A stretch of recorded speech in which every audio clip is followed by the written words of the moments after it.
All right. So as I was saying that this is the first lecture. I don't know how excited you were, but I was very much excited for the current affairs program because you understand that without current affairs, getting a good rank or performing well in the exam is very difficult.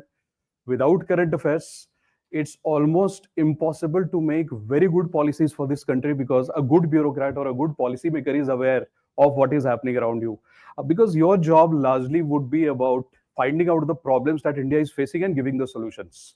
So finding out the problem itself requires awareness, and giving solution requires more awareness, which means that if you feel that current affairs is the only thing which you are going to study for preparation phase, that's a myth. Current affairs is not going to leave you. In some form or the other, it will definitely be with you. So I would say that instead of treating current affairs as a subject, why not treat current affairs as a way of life? That, okay, I need to be aware so that I can give the best of solution which I can humanly, being a bureaucrat of this country. So that is the reason that current affairs has to be treated slightly differently, not as a subject. Now, one good thing about current affairs is howsoever you do it, you will always feel that you have not done enough. That's the beauty of current affairs, and that's the scary part of current affairs, which means that there are no boundaries. If you try to find a boundary, for example, for a subject like polity, number of fundamental rights are fixed unless and until there is amendment in the constitution and you get a new one. But in terms of, for example, another subject like economics, there are set rules and regulations, there are set theories as of now. But when it comes to current affairs, the moment you feel that, oh, I have understood the concept, I know what it is, you will see next day there are 5 more things which are interconnected to that concept which you studied one day back, which is coming to haunt you. So that is the beauty of current affairs, and that is also the challenge of current affairs. So how to deal with this subject? Now, in today's session, since this is orientation for you, as well as I wanted you to experience actually how to go about current affairs online and offline. So I have designed the lecture in such a way that it is online as well as offline friendly, which means that your participation will also be very much required for the lecture, and your participation obviously. So you can see that you have a handout first. So did you go through a handout? For example, to my online kids, are you having a hard copy of the handout? It is required. And you would have observed that, I don't know if you're aware of this, this is the first lecture. So usually these days, 3 hours or 2 hours, at least 2-3 hours before the class, I post the handout, which I did for today as well, so that if you want, you can take the printout. If you want to use soft copy, you can. But this year, I am designing the handout in such a way that you need to have it while you attend the class. The reason being that in the handout itself, since we are not preparing for prelims, we are preparing for UPSC. So there would be topics which would be very relevant from both prelims and mains perspective. If something is relevant from prelims perspective, I can show you the MCQ, we can solve it in the class. But if something is relevant from mains perspective, unless you write it in front of me and you practice it right in the classroom, there is no point of coming to the class. It goes true for online as well as offline. That is the reason that in your handout, you will see the last few pages of the handout would be blank pages where you will have to fill the page in the class after we are done with the theories. Today might be a slightly different kind of lecture. Being the orientation, I felt that I should inform you about where all to use the current affairs, what is the right way of doing the current affairs, and what is our approach of doing the current affairs. You see, I don't believe that our approach is the best or somebody's approach is the worst, etc. The only thing that matters in a competitive exam is, are you relevant? So whatever we are doing in the class, is it aligned to UPSC? If it is aligned, we are doing great.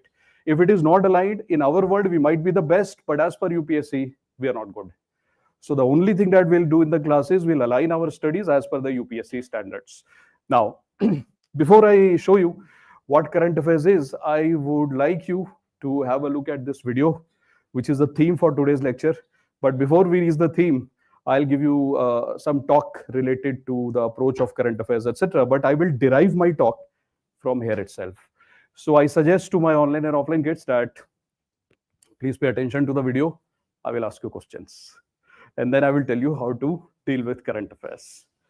67%, that's tariff charge to the USA, including currency manipulation and trade barriers.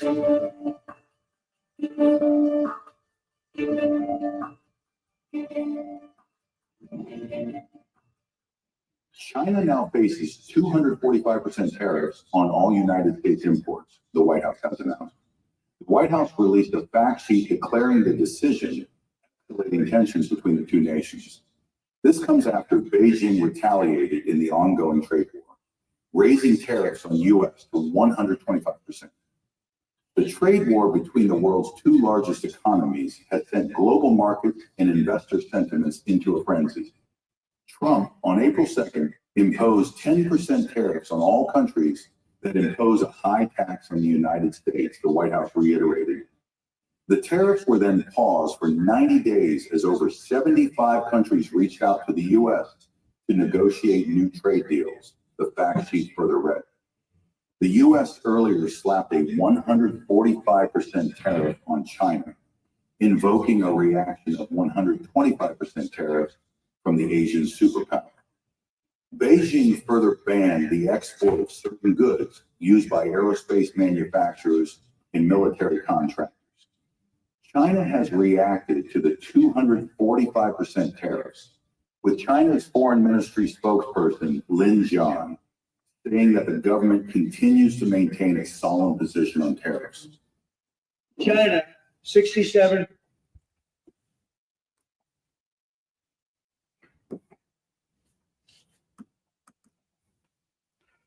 So guys, I'm sure that you have had a good look and you were careful while I was playing the video. You would have definitely noticed a few things which stands out in this video. Largely when you prepare for UPSC, you do not get time for these kind of videos, etc. I know because you have so many subjects, the syllabus is not well defined for current affairs. So you can't stick to these kind of video pieces from different media houses. But instead of doing that, what you do is instead of watching the video, you read the news. This is exactly the same thing. If I would have converted this into written piece of news, same thing would have been there in the news article. Now, when you prepare for this exam, you understand that you have to appear in two stages of the exam, prelims and mains. And you also understand that same piece of news that you are watching, reading, can be converted into questions, which is MCQ as well as mains related questions. Same piece of news, same current affairs. Which means that when you have joined a program like current affairs with us, right from day one, which is today itself, and you will see that today, from today itself, our focus should be to identify a certain news which is relevant for UPSC, bifurcate into two parts, the areas which are important for prelims, convert it into prelims kind of handling techniques, and the mains areas which will give us points for answer writing. Which means that every news has to be examined from two perspectives, the prelims and the mains. There would be some news articles or items which would not be suitable for either prelims or mains. We'll leave them out. There would be some current affairs related articles which are only relevant for prelims. We will not do answer writing related to that. There would be some articles which are only relevant for mains. We will do answer writing related to that. Which means the first thing we do is the moment we pick up a news in the class, we have to identify where is it going to be used. If we feel it is going to be used at both the places, then the way we handle it has to be twofold, which means our task increases. We cannot have the same method to prepare for prelims and mains. Both I'll show you examples today. That's the reason that I wanted to give you an experience actually of current affairs, the preparation from absolute basics. So first thing is from that video, if I may ask online and offline, can you please tell me what is the theme that you could identify from that video? The theme is a subject, first of all. Which subject do you feel is being handled here? Economics and geopolitics. So geoeconomics and geopolitics, because this type of activity which US and China are doing, it cannot be only economics. Because if you want to torture somebody using economics, there are various techniques. You do not need to resort to this kind of behavior, which means it is definitely foreign policy, IR, geopolitics, you can call it as geography, you can call it as resource war, you can call it as economics. So there are various subjects involved. Number two, in this subject, geopolitics and geoeconomics, if I ask you specifically, what is that word which was very dominant in this video? Word which was dominant? Tariff, right. Did you notice that President Donald Trump was carrying a sort of a frame where some document was framed and something was written over it, right? Did you notice that? So that was actually the main thing which UPSC will ask you in prelims and mains. That is actually the main point which you have to catch from there. We don't have to count how many people we saw in the board. We have to see which document was being referred to, number one. Number two, what is that thing which you feel is hurting China? What is that behavior of USA? What is hurting China? And China is actually reacting this time. Earlier, the difference between previous China and today's China, geopolitics, that earlier when USA used to sneeze, they used to say that entire world catches cold. This time US sneezed, US caught fever, US did whatever it wanted to. And this time, for the first time, the world reacted. And for the first time, US had to take a step back. And I'll show you something very interesting from that video about what the president of USA said. Okay, I'll show you that in the next slide. So I have got one screenshot of that video where the president of USA is saying that I'm going to punish China, and China said, I need respect. You have to respect me. Wow, that's retaliation. For the first time, retaliation. And when this war between USA and China peaked, when it reached the peak that I'll hurt you, you hurt me, this kind of behavior, immediately when China reacted, USA started to say, oh, let's have cool off period for 90 days. Let's not react in the 90 days. Let us renegotiate and see what else can be done. Why? Because US never expected that this type of retaliation will be done by China. And what did China do? Very interestingly, geopolitics. China did not retaliate on its own individually. What China did is first China retaliated, and China made sure that its friends, so-called friends in the global economy, global politics, they also react. So it was a reaction from almost 30 to 40 countries in the world led by China.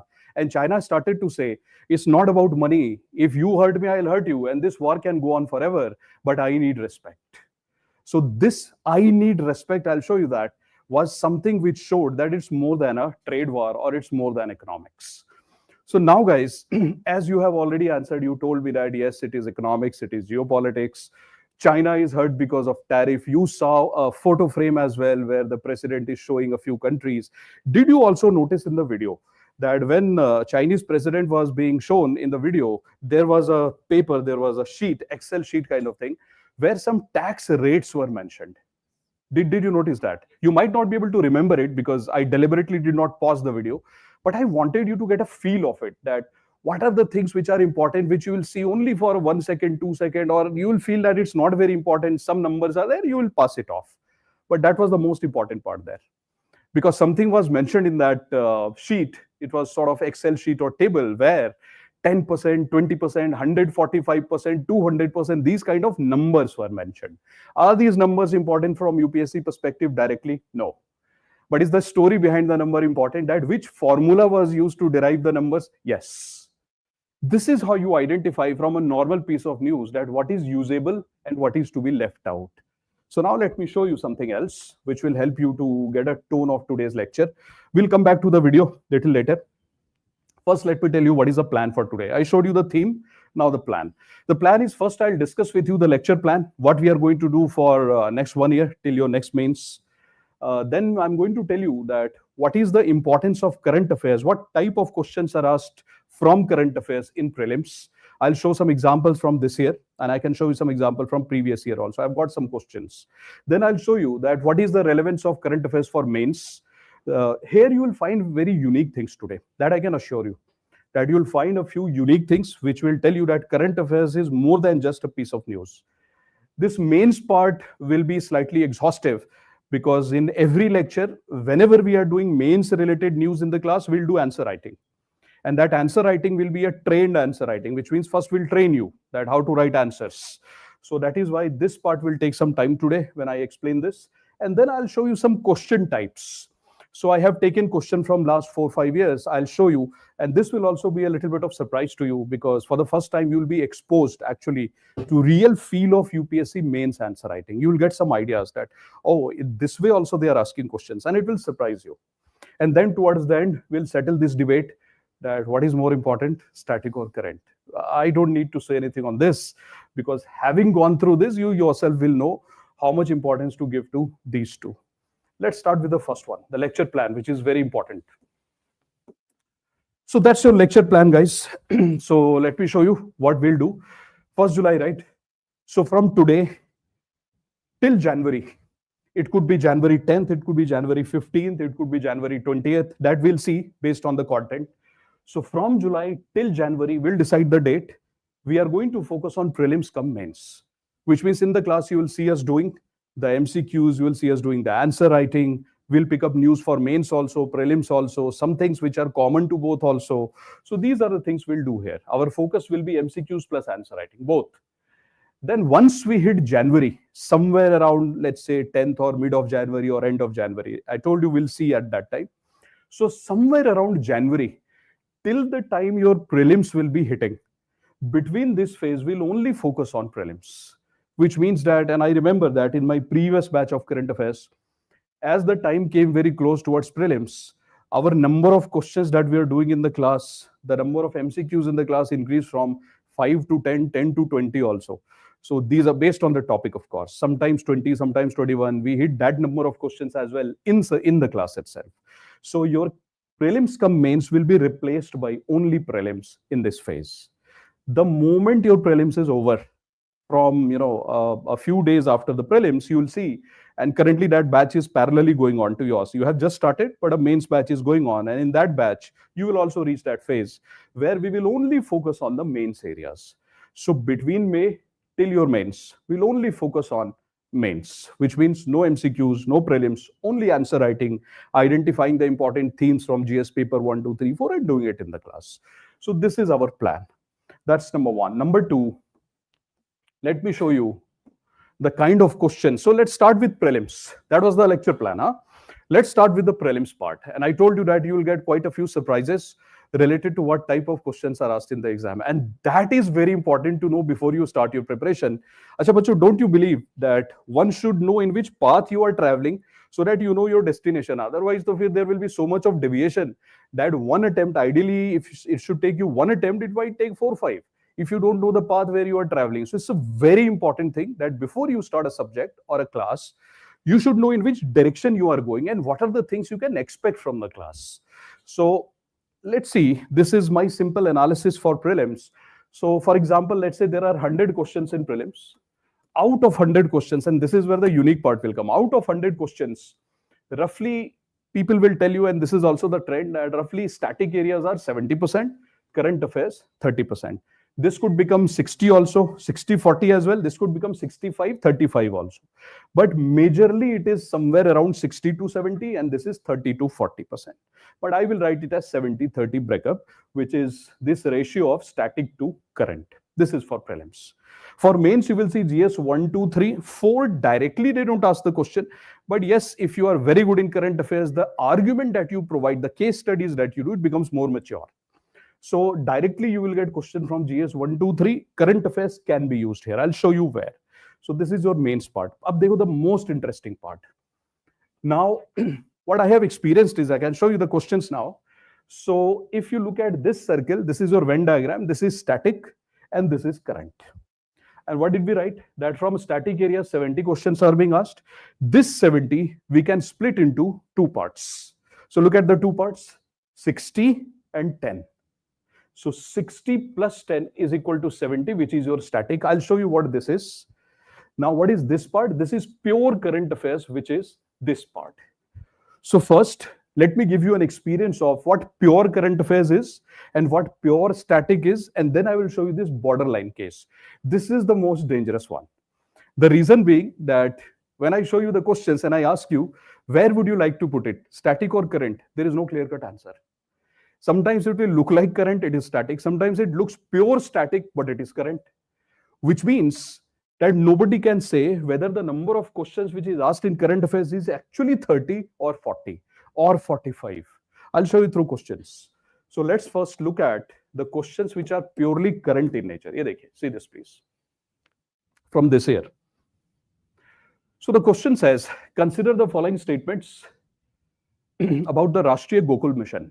You understand that Government of India is trying to promote the indigenous breed of cattle through, hand-holding of the people who are engaged in animal husbandry and animal rearing by providing artificial insemination techniques.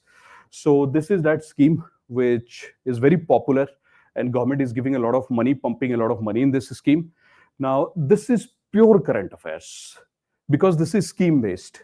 And whatever points are written in the scheme, it is actually decided by the policymakers and the Government of India. It came in the newspaper and your seniors will tell you that Not only us, everybody does these kind of things in the class. So this is pure current affairs. There is no dilution, there is no concept. You know it or you don't know it. If you look at this question, see this question, please. It says, consider the following statements. India has joined the Mineral Security Partnership as a member. Current affairs. It came in the newspaper. You read it, you know it or you don't know it. An act has been passed in the parliament. Pure current affairs. Again, this is current affairs. Let's look at this question. This is about carbon emission of India in tons per capita. So this is per capita carbon emission of India, factual current affairs. It says, consider the following statements. Carbon dioxide emission in India less than 0.5 tons CO2 per capita. Again, pure current affairs. It came in the report. If you read it, you can answer it. If you didn't read it, no idea what the answer is. The answer could be 2.7, answer could be 2.5, answer could be 0.5, no idea. Unless we do it in the form of current affairs, we cannot answer. So this is pure current affairs. Ab dekho what is pure static, which came this year. See, is pure static. So the question says, consider the following. Capital receipts create a liability, etc. The definition of capital receipts. Second point is borrowings and disinvestments are capital receipts. Fact. Third point, interest rate paid on loans create a liability of the government. Again, static. This is pure static. Ab dekho the interesting part. Let me show you this part. Let's read this question. The question says, with reference to investments, consider the following: bonds, hedge funds, stocks, and venture capital. Pure conceptual part. Absolutely, it's definition-based concept. There is no current affairs. Let's see. December 17th, 2024. What is the news? Indian Express. The news is about 20% of the AIF, Alternative Investment Fund, money used to circumvent laws, says SEBI's Anand Narayan. Which means SEBI was trying to study that is everything fine related to alternative investment fund, or is there something mischievous, or is there something which they are doing, the people who are called as AIF, which they should not be doing. Like, I'll give an example. So you know that Government of India is promoting startups. You know Government of India is promoting new businesses, not only in starting the business, but Government of India says if a business wants to grow bigger, then also I will find new ways to finance them. So when you finance the initial stage of a business, it is called as angel investment. When you finance the middle stage or higher stage of business, where the business becomes global, etc., that is called venture capital. Government of India promotes both. Now imagine that I am a person who has some black money or unaccounted money. Now what I'll do is, I'll take little bit of my money, 10 lakhs, 20 lakhs, something like that, 50 lakhs, 40 lakhs, which is not a very big amount for Government of India. I'll take that money, I'll put it in a startup. And that startup is not registered because it has just started.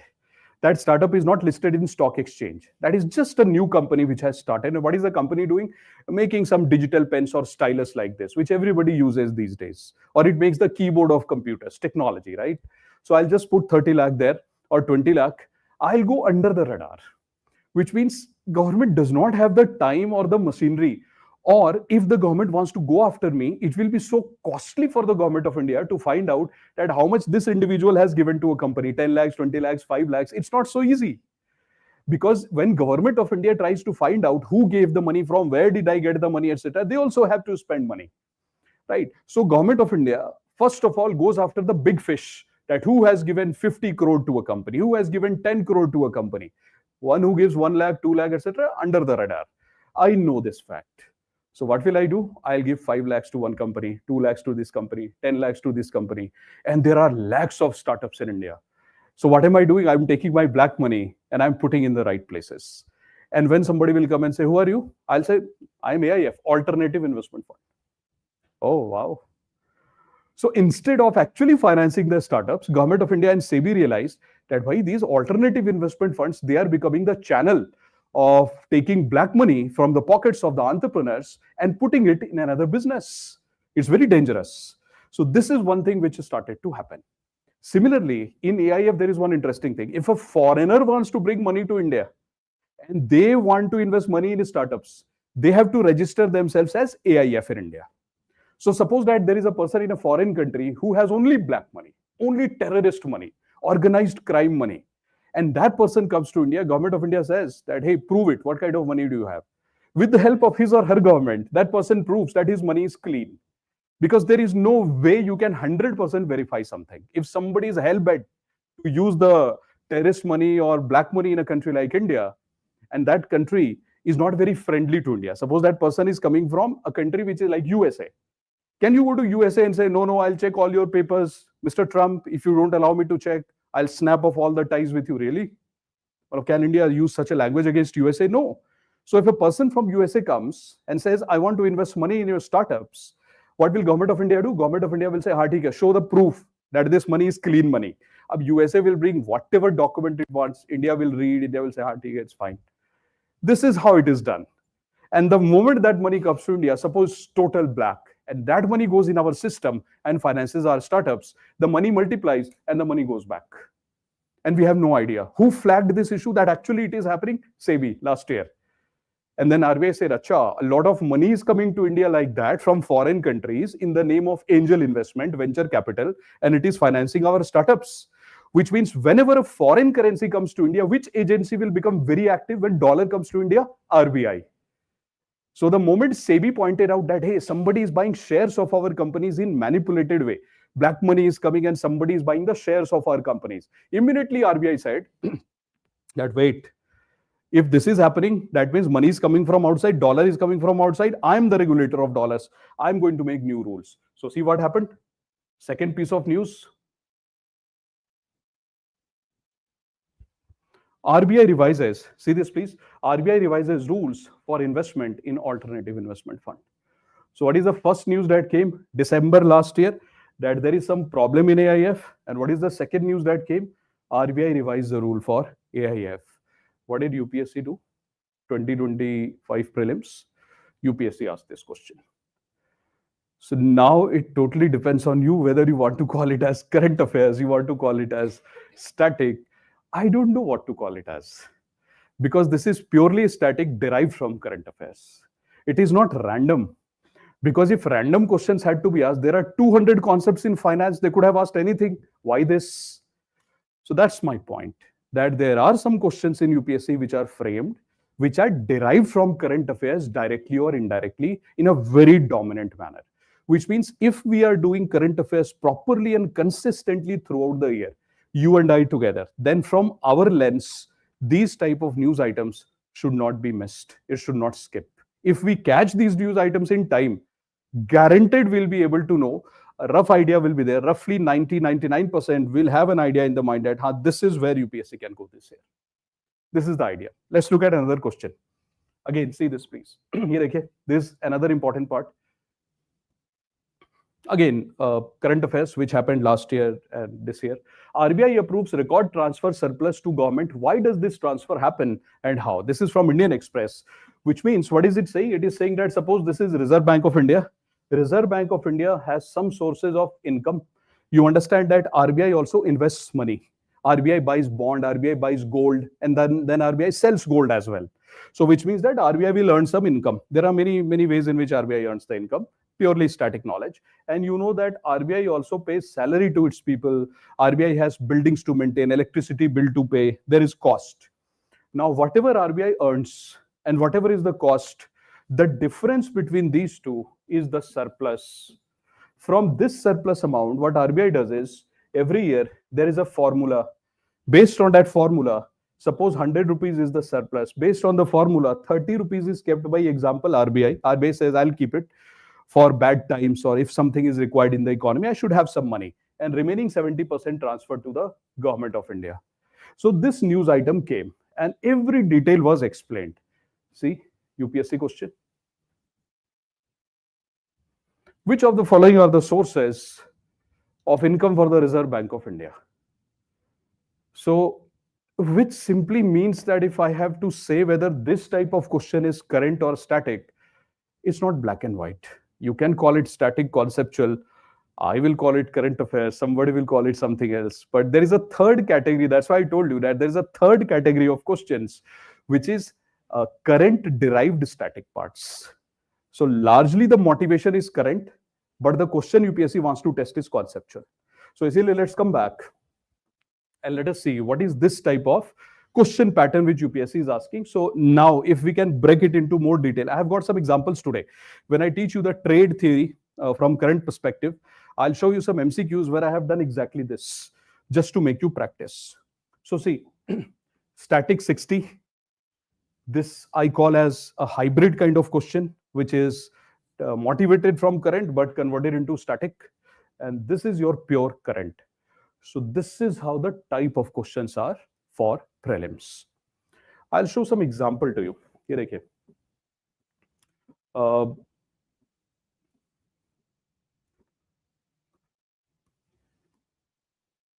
One more example is there. This example. This is the final example from MCQ. See this, please. This also I find to be very dangerous in the exam. So consider the following statements. India accounts for a very large portion of all equity option contracts traded globally and thus exhibiting a boom. This is neither static nor current. It is trend-based question, which means what is happening in India since last 5 to 10 years in the field of equity options means shares. This is a trend-based question, which means no, you cannot answer this question only from one graph, one figure from newspaper, one data. You have to know trend. Trend means there are many things which we'll study in the class where we'll make graphs like this. I'll give an example to you. For example, the expenditure on health in India is rising. So this is a trend. Now what happened is during COVID, actually this is true. Before COVID, the expenditure on health in India was like this. During COVID, it went like this, and then it became normal. So when you look at the COVID phase of India, you will see all of a sudden health expenditure spiked up. What is good about this graph? That makes the government very proud, and government says, I have done really well. We have both the points to tell government you have done well, and we have criticism as well. What is the good point first about this graph of health expenditure? That health expenditure was rising, then came COVID, it jumped. Yes, but when it reduced also, no, it reduced above the previous level, which means it did not fall like this. It maintained itself. Instead of going this, it maintained like this. So government is saying, see, we have increased permanently. That's a positive thing. But if I have to ask a question to the government, because you are a policymaker, you should not be biased. You should not favor anybody. You should not be against anybody. That's the first rule of preparation. So how does a policymaker think? And what questions can be asked by UPSC? UPSC would ask you the question that capital expenditure in health sector is rising, capital expenditure in health sector is falling. Which means if government of India is saying, hey, I am spending this much money in India in health, my question to the government, or our question to the government should be, are you putting this money in opening more hospitals, getting oxygen cylinders, buying more ventilators, or giving subsidy? I want to know. Because if you are only giving subsidy, dangerous. So you give me money and tell me, go and get yourself treated. I go to the hospital and I see there is no ventilator. What will I do with the subsidy? So that which means subsidies are important for the survival of the most vulnerable class, and so is the capital expenditure. If you put money in my pocket and tell me, beta, go in the hospital and get oxygen cylinder, you need it. You are having breathing problem. I take your money, government, I go to the hospital and I tell the doctor, can I get oxygen cylinders? Doctor says, hey, we don't have it because the government never gave it to us. What will I do with the money? Which means that whenever government of India says, my health expenditure is rising, our question to the government should be, please bifurcate and tell us, out of the total health expenditure which you are saying, how much is going in the capital expenditure, how much is going in the revenue expenditure? And that ratio has to be balanced. So this is how you should do current affairs. So see this is the trend part. I'll give you an example of health as well. This is the second part. Here, India's stock market has grown rapidly in the recent past, even overtaking Hong Kong. This came in the news, by the way. This is pure current affairs. So the first part is trend, second is current affairs. Ab ye third part. This is pure static. This is the most dangerous type of question. So see, there is no regulatory body either to warn the small investors about risk of option trading or to act unregistered financial advisors in this regard. But it says there is no regulatory authority in India related to capital market. That is what it is saying. So it's not current affairs, it's static knowledge. Whether have you heard the name of SEBI, have you heard of the name of RBI, regulatory bodies? So why I call this type of questions as very dangerous? Suppose that you are studying, you're working really very hard for UPSC. Your fundas and concepts of different subjects are top notch. Polity, social issues, economics, IR, foreign policy, top notch concepts. Suppose that somewhere you fumbled and you could not do justice to current affairs, you did not prepare very hard, you did not give importance to current affairs, you appear in the exam. अब देखो, nobody knows UPSC. Imagine if this type of questions dominate the paper. If suppose 20-30 questions are asked like this, or even 10 questions are asked like this, which is a mix of static and current, what happens to our hard work? So, bacho, I have a huge problem with people who give shortcuts to UPSC preparation by saying that, 60 seconds, 200 tricks to crack UPSC. I don't know, right? I mean, UPSC as an organization would shut down the day it finds that people have cracked that trick. This is the same exam which does not show the answer sheet, right? So that exam, if somebody is predicting by giving a 60-second reel and 200 ways to crack UPSC MCQs without even, some people are giving the videos by saying crack UPSC MCQs without reading the question. All right? This is next level. I feel so illiterate when I read those things. So guys, I do not believe that without reading one can solve a question. And I feel that these are the kind of questions which constantly tells us that we should create a balance between static and current. Even though you are in a current affairs class, but let me warn you that current affairs is nothing without static, and static is nothing without current affairs. Which means in the class, we will not be biased. Okay? This is the prelims part. Let me quickly jump to the mains part, because then we have to do the actual examples in the class also. Ye dekhiye, the mains part. For the mains, I have got 3 terms for you. Here you need to be little careful because I will ask you questions online and offline. So guys, there are 3 terms which I have mentioned. One is inclusive growth. UPSC's absolute favorite, you know it. The second term is poverty alleviation. It's there in the news, you know it. And the third is livelihood support. You understand that Government of India is trying to provide it so that the vulnerable section of the society could become stable and we do not face poverty in the next generation. Because if somebody's livelihood is threatened today, the next generation or after 20 years, the person might become below poverty line. So if you want inclusive growth, you have to reduce poverty and you have to provide livelihood support so that inclusive growth could become stable. So these 3 terms are important for us. Ab dekho, what has the Government of India done? This will give you an idea about what is the difference between prelims and mains. See this, please. So to achieve all the 3 objectives, see how carefully a policy maker like you, because in future that will be your job actually. So see.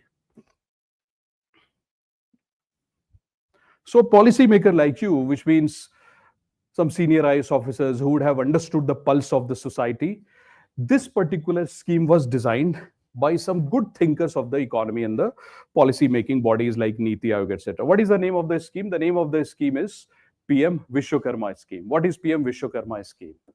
Now just give me 5-6 minutes. I'll explain something to you, then I'll ask you questions. Be careful about what I explain. Look at this, please. This is the modern shower area which people are designing in their buildings, etc. these days. Now imagine that your faculty, which is me in this case, I'm a plumber. And I'm a plumber from, don't over imagine. So I'm a plumber from a remote area of India, from some rural background, who does not have a great exposure towards these kind of gadgets, or I have never heard of it. Well, the first time you show it to me and tell me that, plumber, can you do this? I'll say, I have never seen, I can't even imagine from where water is coming, where is it going? I have no idea what is this actually, looks like a flood, right? So then you will say that, oh, sorry, then we can't give you the contract. Even if you are very capable, but you can't fulfill the requirements of the modern society, I'm outdated, basically. So I'm out. This is not good. Because then what will happen? Some big company will come, and this sector also, which provides so much of employment and livelihood opportunities to so many Indians, like plumbing, like carpentry, like various artisans, that job is also gone. Anyway, artificial intelligence is creating a problem. On top of that, these kind of problems also there. Where will I go and work? And when you are an IAS officer, I'll come to your office and I'll ask you a question. Sir and ma'am, what are you doing for me? I'm a plumber. I used to work. But now I can't, because a private company, a big multinational has come who has trained some people who are doing this job. Have you trained me? And what is my fault? If being in a country like India, I cannot have this kind of training. I don't have the money for this training. What is my fault? As a government, what are you doing for me? Right? Big question. And if you don't do anything for me, you understand what will happen to me? Structural unemployment. See, you have to connect your current affairs with static area. Structural unemployment will happen. What is structural unemployment? When a job requires high level skill, but my skills do not match it. That is structural unemployment. And guess what? In UPSC mains last to last year, this question was asked that India suffers from structural unemployment. Justify. And they said, give the solution. So obviously government knows that there is a problem. I gave you a live example. Now you please tell me that if you are a senior IAS officer, I'm coming to your office and telling you, what is my fault? I am a carpenter, I am a plumber. I do not have the money to go to big institutes in the world across India to get training of these things. I want my livelihood. Please help. You'll do something for me, right? What are the two things you'll do for me, Bacho? Please answer. Skill. And number two, along with skill, suppose you give me the skill. But after getting the skill from you, you are the government, I'm not able to buy those gadgets through which I can create these things. So financial assistance, brilliant. So there are two things you will give me. Acha, financial assistance which you are going to provide, will it be free money forever? It cannot be. Population is huge. And if you start to give free money, first of all, there will be limits to it. After some time, you won't be able to continue. So don't start something which you cannot continue. So think like an officer and tell me, what kind of finance will you provide? Costly finance, affordable finance. Affordable finance. What if I tell you a formula for India? Whenever affordable finance is provided in India, the rate of interest is typically around 5 to 7%. If I tell you this formula, then ask you the question that, okay, I'm telling you that let's start a scheme for these plumbers and carpenters and artisans. Let's provide them finance. What is the rate of interest that you will prescribe? It's already there in India, 5 to 7% rate of interest, which is low rate of interest, because normally the market rate of interest on personal loan, etc., is 12%, 15%. But if you will give the money at 5%, 6%, 7%, that's decent. I'm not saying it's the best in the world, decent. Rather than giving nothing, it's a good idea. So what are the two things you told? First, you told that you will give skill. And second, you said that you are going to provide affordable finance. Now I'll ask you a third question. Suppose that I'm a plumber who has been keeping himself updated through the YouTube videos. These are the gadgets, etc. So which means that I do not require very long duration training. So will you force me and tell me to go for long duration training, or will you have different training modules where some training for a week, some training for 2 weeks, some training for 3 weeks? Will you divide, or same training to everyone? Customized trainings. Brilliant. Are you seeing policy making now? Okay. So let's say that there are two types of training, which one is 1 week and one is 2-week training, 15 days training. Okay, next question to you. You understand that mostly the plumber and the carpenters are unorganized, which means that I do not have social security, I do not have wages. What do I earn? I earn fee, right? When I go and fix the tap of somebody, I do not get salary. I get payments, which is like a fee, which is like a charge that, okay, you give the service, you take the money. Oh, okay, that means I'm vulnerable. I work on daily basis for daily payments. So if you force me for a training, or if you motivate me that, beta, let's go for training for 15 days, how do I run my household? So what will you provide me? Stipends. You will provide me money. When you are giving me training, you will give some money in my pocket and tell me that, bhai, in India, the minimum wages is this much. Let's say 500 rupees per day, at least 500 in your pocket. That will be subsidy. Why? So that when I go for training, my mind should not be thinking, what will my parents eat? What will my family eat? If they need medicine, where will they go? No, I should relax. At least for a week, I should relax for 15 days. So you'll give me 500 rupees per day. Example. Is it okay? See what you have done. I'll show you something interesting that you have done without needing much support from me. Here, what have you created? You just created PM Vishwakarma. All the things that you said is PM Vishwakarma. So what is PM Vishwakarma? The government of India identified, Ministry of MSME, they identified roughly 18 type of traditional artisans, for example, carpenters, plumbers, and all those people who make earthen pots and all this. So they identified 18 type of these artisans, and the government of India is taking these artisans to Common Service Center. What is Common Service Center? It's an institution which provides skill. So 18 different type of skills are provided here. If you're a carpenter, you will go in carpentry type of Common Service Center. And they will provide you training for 5 to 7 days. And during the training, they will provide you stipends. If you need higher level training, then again, 15 days training will be provided to you. First 7 days. But if they feel that no, more training is required, then 15 days training. And in all those days, you will get stipend. There is one thing which is very interesting. The moment you pass out from here, you get your skill. They will give you a toolkit.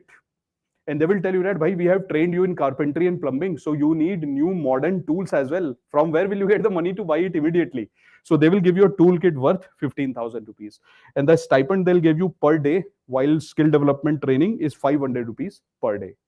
Then you get a toolkit of 15,000, the latest equipments. After that, they will ask you a question. They will tell you that now you are trained. Do you want to go and work the way you used to work earlier with the modern tools? Or do you want to buy some sort of other equipments which you might feel is required? Or do you want to create a shop? Or you already have a shop which you want to little bit modernize? Do you want more money? The moment you say, yes, I need more money, they will tell you that, okay, at 5% rate of interest, collateral free, you don't need to give collateral, they will give you 1 lakh rupees for 18 months. Which means for 1.5 years, they'll give you 1 lakh rupees and tell you that take 1 lakh rupees and in next 1.5 months, return the money through EMIs. And the rate of interest is 5%. I know this question will come to your mind. What if we don't return the money? No problem. That's why the amount is less. But if you don't return the money in future, you will never get the benefit of any other government program. And there are so many programs from Ayushman Bharat to school education for your family, transportation, so many things you are getting from the government. So you can do this kind of behavior in one scheme, you'll be out from rest. That's why the digital record of all the citizens is important. So first you will get 1 lakh rupees for 18 months. When you return this money, then in future you can demand 2 lakhs because you have proved that you have returned the 1 lakh. So first you will get 1 lakh. If you return the money in 1.5 years, then you can get 2 lakh rupees for 30 months. And after you return the money in 30 months, in future, if you want to take money again, you can directly take 2 lakh rupees multiple times. But every time you take the money, they will ask you, have you returned the previous one? So if you return the previous one, you will get the money. Ab dekho bachcho, what do I want to tell you through all this? Abhi one exercise will be done between you and I. This is how you prepare for prelims. This is precisely how you prepare for prelims. You know what we have done? So we have done the following. Let me ask you a question. What do you feel is this kind of scheme? Some questions, guys, online and offline. So do you believe that this scheme is central sector or centrally sponsored? Central sector means central government is financing. Centrally sponsored means both center and state. Did you see the word state anywhere in this list? So what kind of scheme is this? Central sector, centrally sponsored. Central sector, brilliant. Which ministry is the nodal ministry which is implementing? Brilliant. How many different type of artisans are involved here? 18, you know the answer. Now, can you please tell me, I'm going to make 2-3 statements, whether I'm right or wrong. Specific customized skill sets are provided to 18 type of artisans. Yes or no? Awesome. During the skill training program, stipends are also provided, which are fixed in nature. Yes, 500 rupees fixed. Currently, it is fixed. Awesome. Third point. Once they pass out from the skill training institute, a toolkit is provided to everyone unconditionally. Yes or no? Absolutely. Because you pass out, unconditional toolkit. When you pass out from there, a conditional loan is provided. I'm just making this statement. Yes or no? Absolutely correct. If I don't need the loan, why will I take it? Loan cannot be forced upon me. Toolkit is gift, but loan is conditional, which means demand based. But if I need the loan, I'll take it. That is the condition. What did I do with you? I just added a word to confuse you to create one MCQ. That whether the loan is given to me, which is demand based, or free loan is or loan is given to everyone, whether you require it or not. No. Why will loan be given when you don't require? Loan is given when you require. So these type of loans are called as demand-based loans. So again, you learned a new term. It is called as demand-based loans. So what is PM Vishwakarma doing? Now I'm asking you 3 more things. Please tell me. PM Vishwakarma is promoting inclusive growth, yes or no? PM Vishwakarma is providing sustainable livelihood to vulnerable section, yes or no? Brilliant. PM Vishwakarma would help to reduce poverty, yes or no? Absolutely. You know, a new document by Niti Aayog recently, which they have written for social justice and welfare. That's the title of the new document, where Niti Aayog is arguing that PM Vishwakarma, along with 2-3 more schemes, which I'll show you, So along with 2, 3 more schemes, PM Vishwakarma is one of the most important instruments of Government of India to reduce poverty and promote social welfare. So that is why if UPSC will ask you which of the following statements are correct. It promotes inclusive growth, it promotes social justice, social welfare, reduces poverty. Absolutely correct. What did you study? Prelims. This is prelims. Ab dekho what is mains. Let me show you something for mains. You will have a great understanding of what mains is. See this. Focus, please. I told you that today I'll start the teaching part only after I am 100% sure that you have understand the format of studying current affairs. Only then I'll start the content part. So through examples, I want to demonstrate to you that this is how actually you have to prepare. I'll show you many more things in the class today. First, see this, please. So what is this? This is your answer sheet, which you will get in UPSC. Now, suppose that you have to write a 10-mark question. Example, a 10-mark question in the exam. So let me show you how it would look like. Kaise dikhega? See, it looks something like this. So there would be 2 pages given to you. Look carefully, bacho.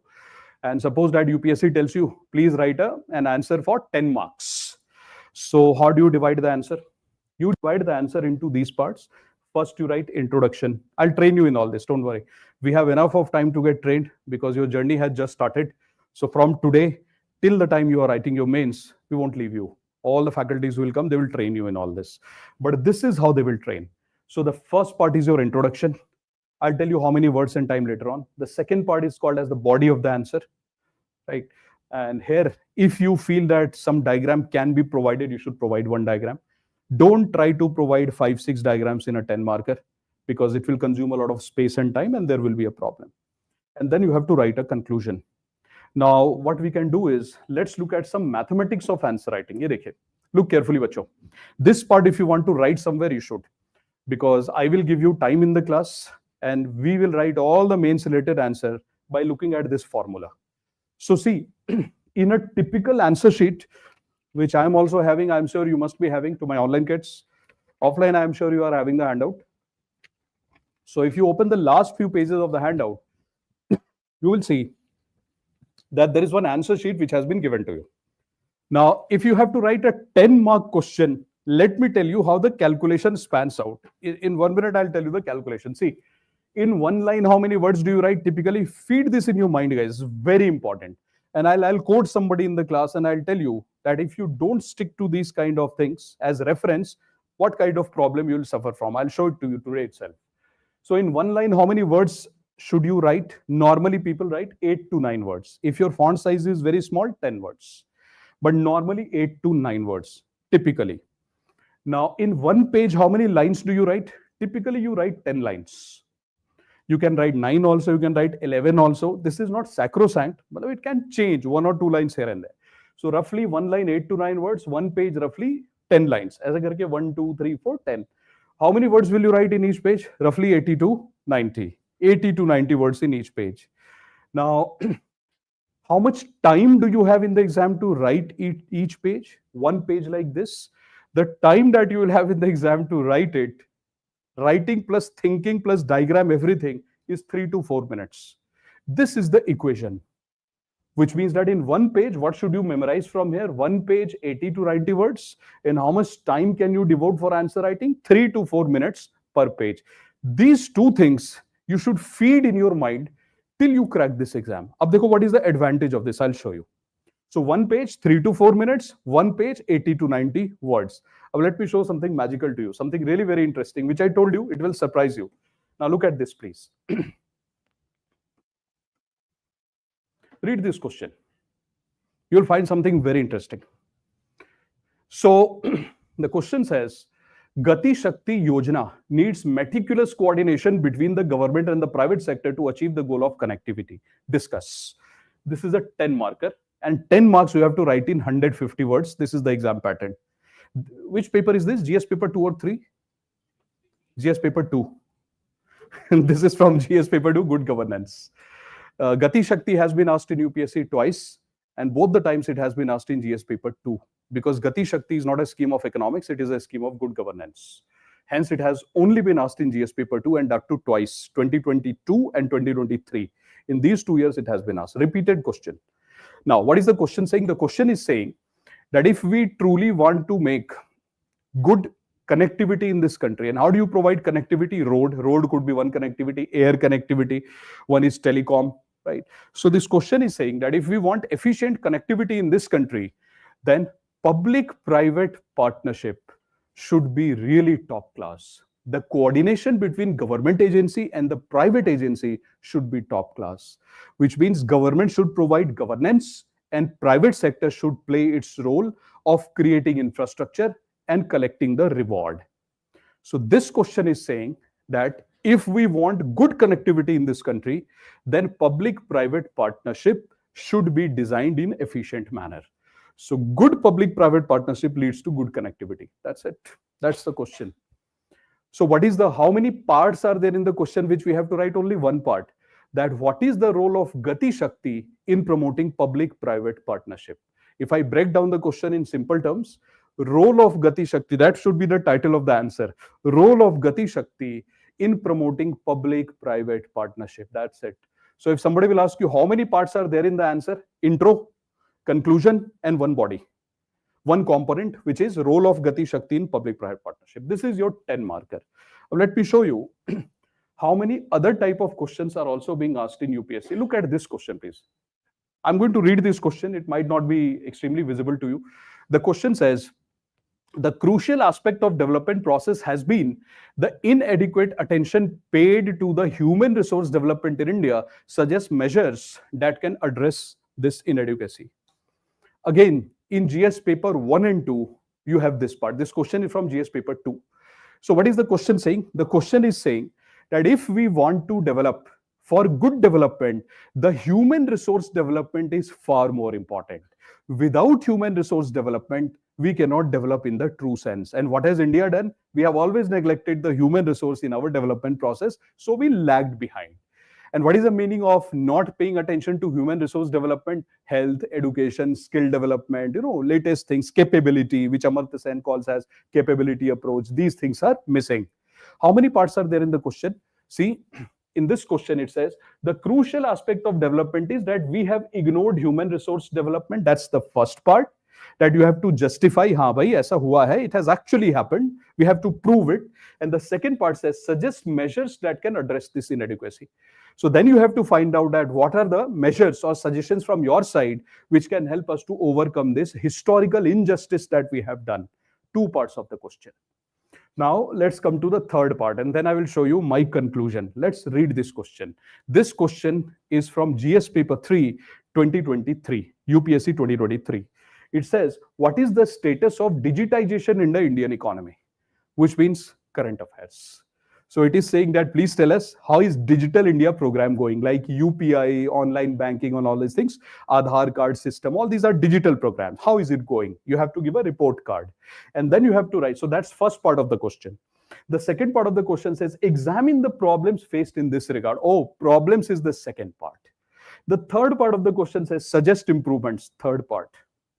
Which means that in UPSC, we are getting 10 markers in the exam with either one part, two parts, or three parts. This is what we are getting in the exam. Ab dekho, what is the challenge in this? Unless I tell you the challenge, I won't be able to tell you how we are going to study the current affairs. In 5 minutes, you will understand this part. See, now let's come back to this. This is your 10 marker setup. In 10 marks, how many words are you allowed to write, bacho? 150 words ideally. But 150 can go up to 175. There is no problem as such. So you can convert your 10 marker from 150 to 175 words. Okay, let me take the 175 word case. So 10 marks, 175 words. Is it okay? In one page, how many words do we normally write? Abnormally, forget. Normally, 80 to 90. How many pages will you get to write then? UPSC gives you 2 pages only for 10 marks. One page, UPSC will tell you, beta, 80 words, 80 to 90 words, and second page, 80 to 90 words. Are you getting the equation now? 80 to 90, 80 to 90, 2 pages done. Now let's look at the time. How much time did I tell you for one page? 3 to 4 minutes. Extreme case, 3 to 4 minutes. Because ideal time is not possible. In exam, the things are very different. So 3 to 4 minutes for each page, which means how many minutes will you get to write these 2 pages? Roughly around 6 to 7 minutes. 6 to 7 minutes you should keep in mind. Well, every 3 to 4 minutes you have to fill one page. Chalo, let's look even further. Now, be very careful and think. Suppose that you have to write one answer. This is my formula, which I'll make you practice in the class. So suppose that you are writing an answer and you are writing a very lengthy introduction. Suppose your introduction is of 10 lines. 10 lines means how many pages? You start the question over. So can you write a 10-line introduction? 5 lines? Half a page introduction. You will take this page and half a page introduction. Suppose that you are out on coffee with somebody and somebody said, introduce yourself, and you start to speak about yourself forever. What will happen? The person will never come back again. And in fact, the coffee will not be finished. The person will run away from that place. So if you subject the examiner to the torture that you are giving introduction for half a page, that is torture. You cannot do that in the exam. 1 page, you can never do it. Half a page, you should not do it. What should you do? How many lines? 3 to 4 lines. 3 lines, in fact. 4 lines, chalo theek hai. If we are not in practice, then 4 lines. Ideally, it should be roughly around 3 lines. 4 lines in compulsion. If nothing is coming to mind, 4 lines. If control is not there, 4. Otherwise, 3 to 4. Which means that in 3 lines, how many words will you write? 3 to 4 lines? 8 to 9 words in 1 line. So 4 lines, roughly around 30 to 40 words. So that's your introduction. So your introduction ideally should be 30 to 40 words, not more than that. It is not possible. So you should stick to 30 to 40 words wala formula. And which means, be very careful, bacho, which means that since introduction is a very small part of your question, you should not spend more than 1 minute in this. Because the total time you are getting is 6 minutes. You will not get more, because 2 minutes you need for thinking also. So 6 minutes you will get for writing in the exam. And 1 minute, some music will play in your mind. Hota na exam mein, you read the question, song starts to play in the mind. This has been told to me by so many students in the past. You can't believe. I mean, so there are many students who came to me and told me, sir, when we read the question, oh, music starts to play in our mind. Mains, but still it is manageable. Imagine prelims MCQ, you are opening and music starts to play. Then I asked my students, what did you do last night? He said, listening to music. I said, okay, why? Relaxing. See, over of something is very dangerous, right? So what will happen is so many thoughts will come to your mind. This is my last attempt. This is my first attempt. People are scared. This is my first attempt. Last attempt, people are scared. I will never have any attempt after this. So everybody has their own battle to fight in the exam, right? So that is why what happens is when you see in the exam, when you appear in the real exam, now the time that you'll get to write your answer will not be more than 6. So 1 minute for intro, bacho, 30 words to 40 words. 1 minute for conclusion, 30 to 40 words. Again, 30 to 40 word formula, 1 minute for conclusion. Let's do the maths. How many words did I tell you that you can go up to? Roughly around 175. Chalo, 175, 180, somewhere around that. So 30 to 40 gone, 30 to 40 gone. Matlab 80 words gone. 80 words gone. And I told you up to 175 you can go. How many words left? 100 roughly. 100. That's your word. 100. So 1 minute gone, 1 minute gone. Out of 6 minutes, 2 minutes gone. How many minutes are left? 4. In 4 minutes, you have to write 100 words. How much space do you have? This will take roughly 25% of your page. This will take 25% of your page. So half page gone. How much page is left to write your answer? 1.5 for a 10 marker. And if you draw a diagram, it will be 1 page only. In 1 page, you'll have to write up. Let me show you the scary part. That where comes the most scary part. Suppose this is your question in the exam. This you have to write in 1 page or 1.5 page. Let's read the parts. What is the status of digitization in Indian economy? In the current mains batch, I have done this called as digital public infrastructure. And in the class, I remember that we have done 15 points in the current mains batch. 15 points. If I write 1 point in 2 lines, 15 points means 30 lines. But 2 page means 20 lines. How will you write? Because there are currently 15 government programs which talks about digital India. 15. There are actually 15 government programs. I can count it on my fingertips, 15, which means whatever government programs are there, we can't even write them properly. So from the 15, first I have to strike off 5. 5 I have to let go. Sometimes it's important to let go in life. Delete some phone numbers, let go. Delete some pictures. Very important in life. Delete some memories so that you can create new memories. Related to subject, I'm saying. What are you thinking? Focus on UPSC only. There are some materials which are very heavy, which takes a lot of time to understand. Heavy in the sense of language. Content anybody can manage, you have the capability. But if the language is very sophisticated and complicated, that becomes difficult. That's not acceptable in UPSC. You should let them go. Simple language to be used. So come back, please. So Abhi dekho, I'll tell you the challenge which we faced in the mains answer writing. This part has 15 points. We have to let go of 5. Only 10 points can be written. Ab dekho the challenge. What did I tell you? How much page do you have to write this answer? 1.5. So if you write 10 points, at least 2 lines to likhoge. You will write 2 lines for each point. So 10 points means 20 lines. 20 lines would mean you can't write the next part of the question. So now it cannot be 10 points. It has to be 7 points. And each point in 1 line. Only 1 line. So that you can do justice to the first part and then come to the second. Second says examine. Oh, wow. Examine means detailed description. Examine does not mean brief description. It means detailed description. Why, how much detail do you want? I have half a page to write. So 7 points here. And then examine the problems faced in this regard. So suppose I will write 3 points here. And then it says suggest the improvements, 3 points here. Even now I can't write. Because see, 7 plus 3, 10. 10 plus 3, 13 points. I don't have that space. See the problem? So these days, this is typical UPSC question.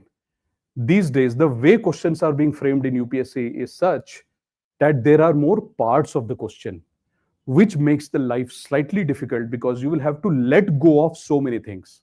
Why did I show this? Because abhi aapse one exercise we are going to do, which you will do for me. So what did I tell you?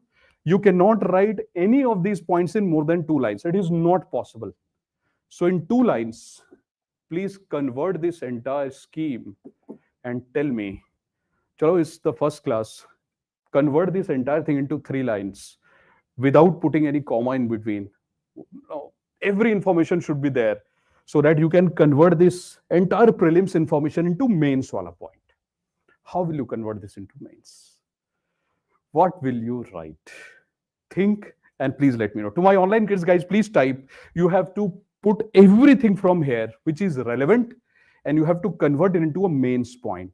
So suppose in UPSC, I'll give you the question. Suppose in UPSC asks a question, which are the important schemes which the government has started to promote inclusive growth? This year in the mains batch, again, we have done that. And I think we did around 13 to 17 points we did in the class. 13 to 17 points. Which means this point was also there. This point we converted into 2 lines, 1 or 2 lines. So please try. To my online kids, please type it there. If you are watching me on YouTube or Zoom, wherever you are watching me, please convert it into 2 lines. And to my offline kids, do it. I will ask you to read it out. Okay? So please do it. I give you 1 minute for this. 1 minute. You have to, please do these exercises. We'll do it in every class. You have to convert this whole thing into 1 or 2 lines. Please do it. Take it seriously. And you have 1 minute.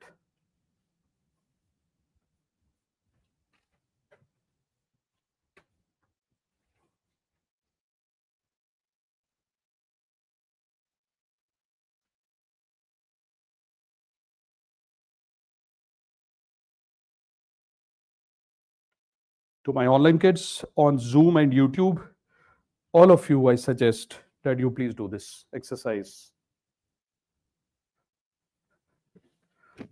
You can do it in 20 words. Try in 20 words. First day, maybe 25, but not more than that.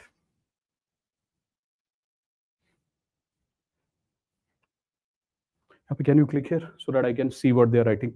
Is pe click kijiye. All of them who are writing, you just click. All right, so one of your friend has written, time up.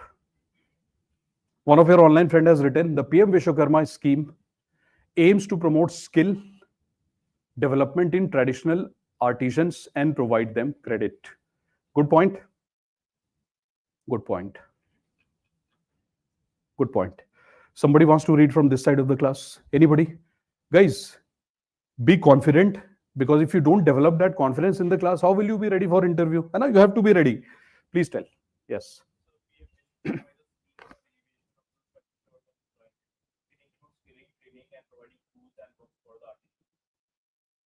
Good. Decent point. What has he done compared to, you can click the others. What has your friend done, offline friend done? Online KS, I read your point. Your offline friend, what he has done is he added one extra point, which is a policy point. So you wrote that the government is providing skill to a different type of artisans to provide them livelihood. Your friend has added one point that the government is providing skill to overcome structural unemployment. This is called customization according to your own preparation. So these are some value addition points which will make your answer stand out from the rest. So this is definitely very good attempt. So let me read one offline, one online, then will come one offline. So one of your online friend is writing, PM Vishwakarma comes under Ministry of MSME. Will you write this? Mind you, you don't have space. You do not have time in the exam. Mind you that in this space, you have to write 3 different components of the answer. One would be, what is poverty? Second question, in the same question, there would be, discuss the methods to measure poverty. Third question would be, what are the government steps to control poverty? And the fourth question in the 10 marks will be, suggest some measures to reduce poverty even further in India. And all this you'll have to write in 10 marks. Kaise likhoge? Which means you cannot write extra information. So PM Vishwakarma comes under Ministry of MSME. This is for prelims, not for mains. For mains, you have to take that out. And then your friend has written, it covers 18 artisans for skill training for 5 days with a stipend of 500 rupees. No. This is what I wanted to show in the class. Your friend has not written anything wrong, but these are the informations that you should write in prelims. You should keep in mind in prelims. That is a PM Vishwakarma scheme, central sector scheme, Ministry of MSME, 500 rupees stipend per day for 5 to 7 days and for 15 days. 15,000 rupees toolkit, 1 lakh rupees financial assistance, or 2 lakh rupees for 18 months or 30 months, 5% rate of interest, collateral free. This is prelims preparation. But what is mains preparation? In the mains preparation, the first thing you have to do is you have to find out the why. Like, why was this scheme launched? This scheme was launched to promote inclusive growth and sustainable livelihood. These 2 words should come in your answer. The second reason this scheme was launched exactly was to reduce structural unemployment in the vulnerable section. The third thing that I should write in this scheme, in your point, is that it provides not finance, it provides affordable finance. And I told you the definition of affordable in India. The definition of affordable in India is rate of interest is 5 to 7%. So you have to use the word affordable finance. And then if you want, you can write collateral free. If you feel there is no space, don't write. And then you should write skill development. So what are the points that you will write? The points that you will write is, number 1, structural unemployment. That should figure. Applico, somewhere you write it, please. Then I'll help you to frame it. This is not a proper class that I'm having. I'm just demonstrating how to write answer today. So somewhere in your notebook only, in the side, you can write some points, use it, and please phrase 2 lines for me. So first point is, please write structural unemployment. Structural unemployment. Second point, affordable finance. Affordable finance. Third, skill. Skill. Fourth, inclusive growth, oblique poverty reduction, oblique poverty reduction, oblique sustainable livelihood. Sustainable livelihood. Which means you cannot write all the 3. From these 3, you have to write only one, either inclusive growth or poverty reduction or sustainable livelihood. Combine these things, create a point, please. I will ask somebody first here in the middle row. And to my online kids, guys, you retry it, please, in front of me only in next 20 seconds. You will not get more than this time. Let's click somewhere, Upar. CS or AO.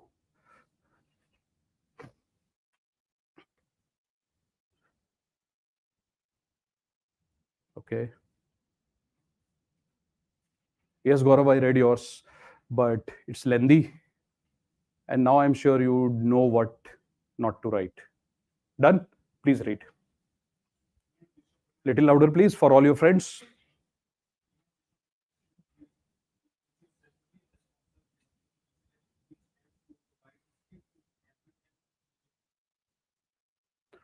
So your friend is saying that he will write PM Vishwakarma provides skill enhancement to tackle structural unemployment and affordable finance to provide sustainable livelihood. Right? This side. You want to read? And then I'll come to you.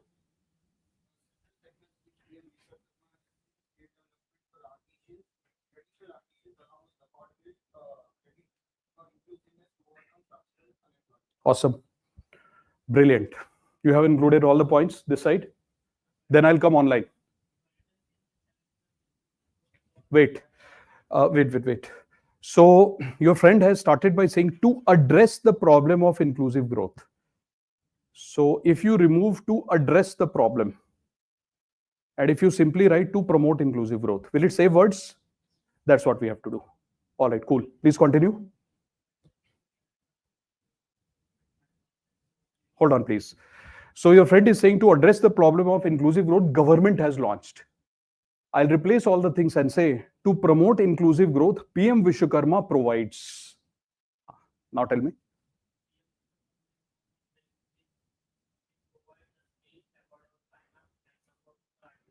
Your second part is the best part because it contains everything.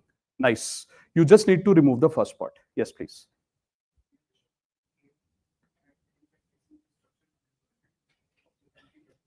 Of the country. No, only structural unemployment. So PM Vishwakarma overcomes structural unemployment or promotes skill development to tackle structural employment. Don't write of the country, by the government, for the purpose. Let's save some words, huh? Please read.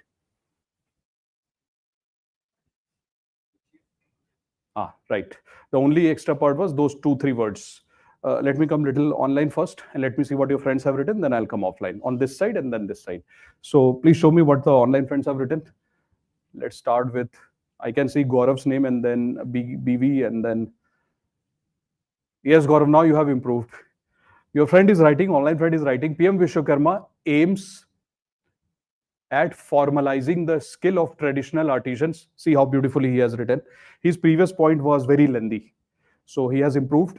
And then your friend is saying that it provides credit, employment opportunity, and inclusive growth. Superb. Well done. Next. PM Vishwakarma aims to address structural unemployment. Again, your friend has written in the country, not required. So PM Vishwakarma aims to address structural unemployment through skill development and affordable finance to provide sustainable livelihood. Brilliant. Well done. Third, PM Vishwakarma provides skill-based training. Simple, you can simply write skill and training or skill development to reduce structural unemployment and promote sustainable livelihood. Rest part is fine. Just that initial part was a problem. Somewhere, read it please. Yeah.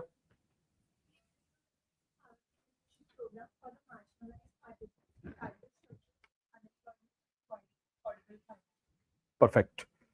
I will read one from YouTube as well. So, oh, amazing.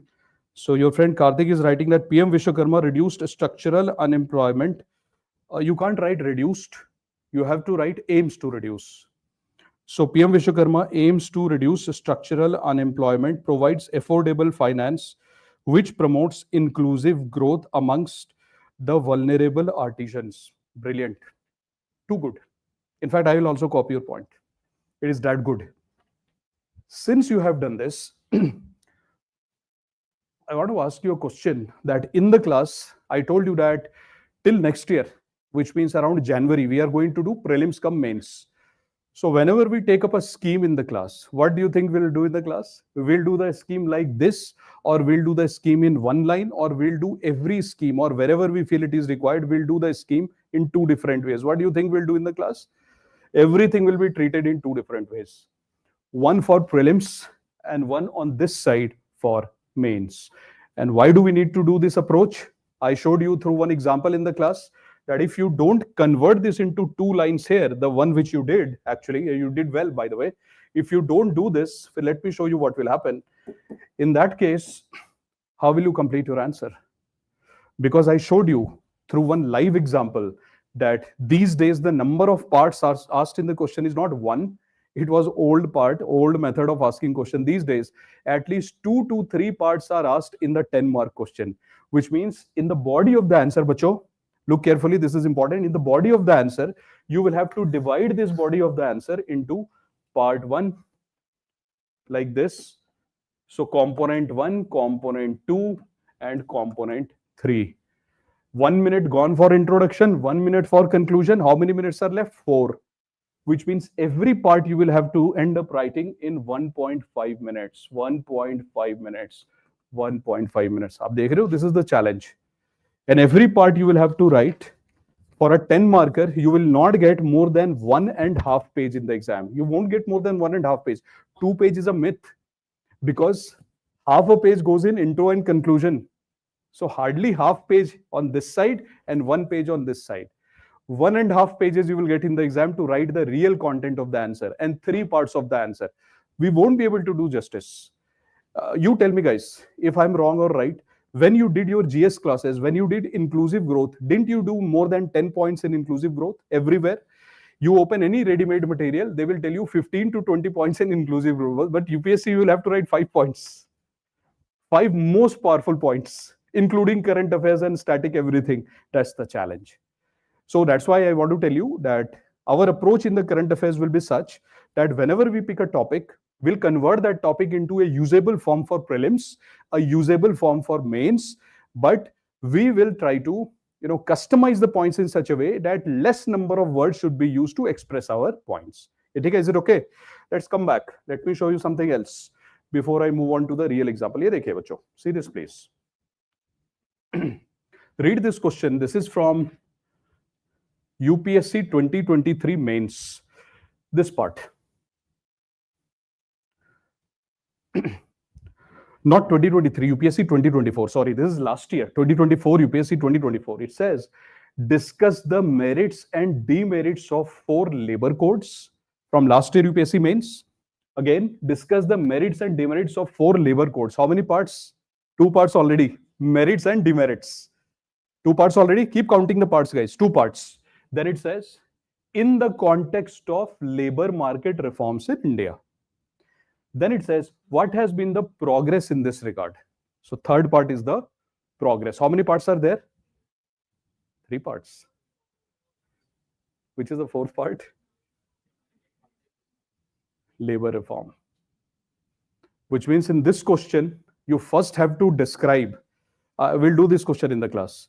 First, you have to describe what is labor market reform. So labor market reform is connected to salaries, social sector initiative, the pensions, the social security of workers, health condition, working condition. So many things are there related to labor market. So first you have to describe what is labor market reform. In that context, you have to discuss what are the labor codes of India. Because it says discuss the merits and demerits of 4 labor code. Unless you mention the labor code, how will you write the merit and demerit?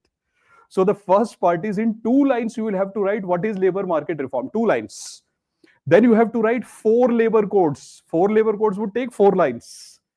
So 2 parts of the question already gone. 1 part, 2 lines, another part, 4 lines, already done. Now you have to write the merit and demerit, which means 2 parts already done, 2 more parts. 2 plus 2, 4.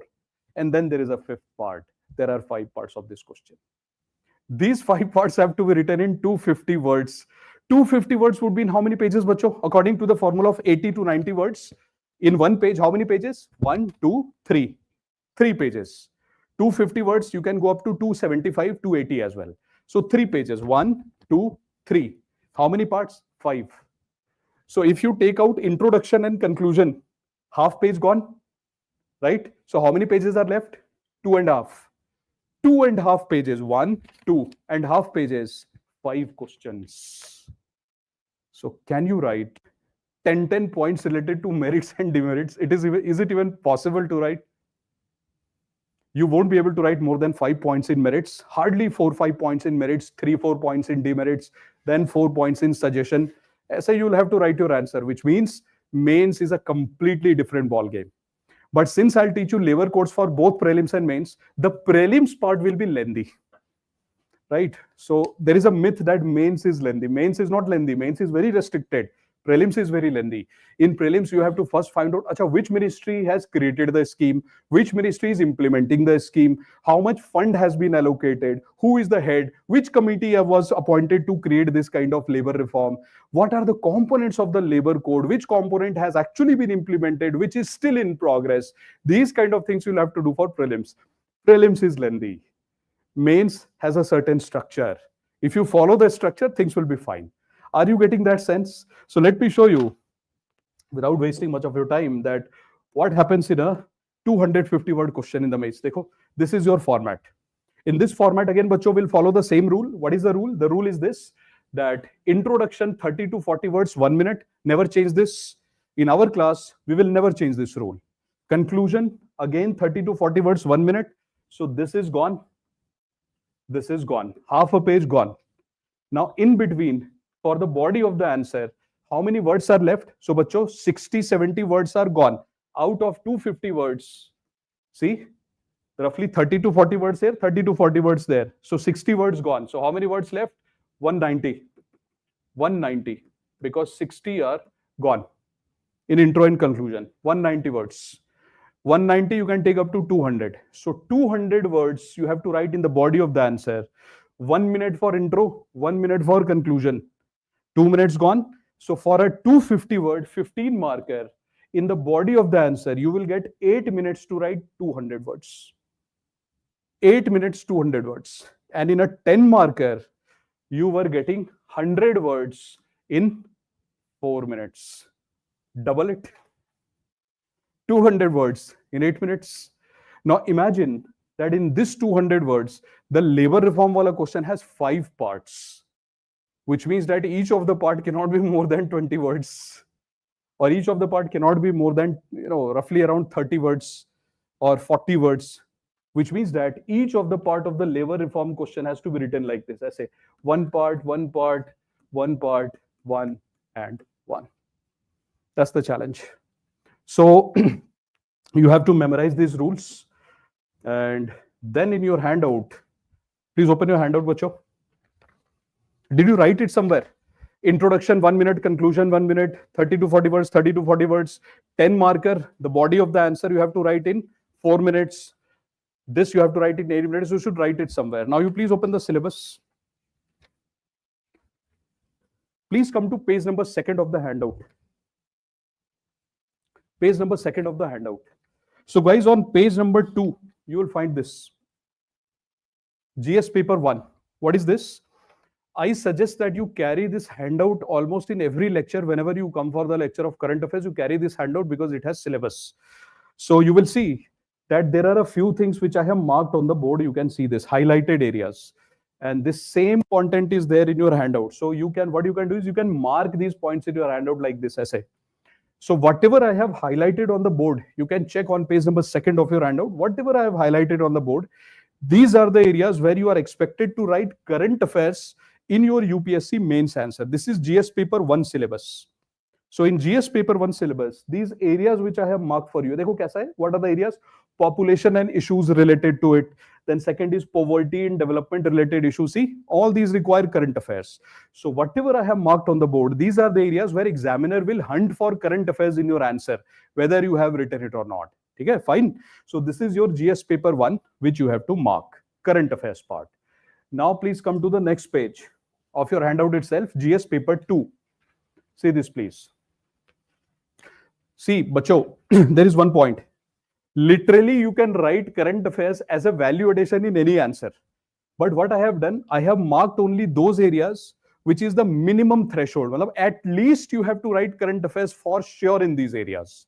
If you write current affairs in other areas, great. But if you get a question from these areas, you have to write something from current. So this part you please mark in your handout. One is parliament and state legislature, structure, function, conduct of business, powers and privileges. So you have to give some examples from current affairs here, right? So this is one part. The second is this part, the development sector and the process, the role of SHGs, NGOs, these require a lot of current affairs. You please mark it. Third part, social justice, entire social justice, current affairs has to be added in your answers. Then governance part, the first bullet. Governance part of the first bullet. You please mark. Governance policies, interventions aimed at developing various sectors and issues arising out of their design and implementation. Jaise direct benefit transfers. This is the example of this syllabus. You have to mark this for current affairs, right? Next page. This is GS paper 3. Even if you don't mark, entire syllabus is current affairs. See, your internal security, whole security I'm marking as current affairs, obviously, because you have to give current examples, new examples. So entire security part, entire environment and disaster management part, you have to mark as current affairs. You have to give example, the latest example.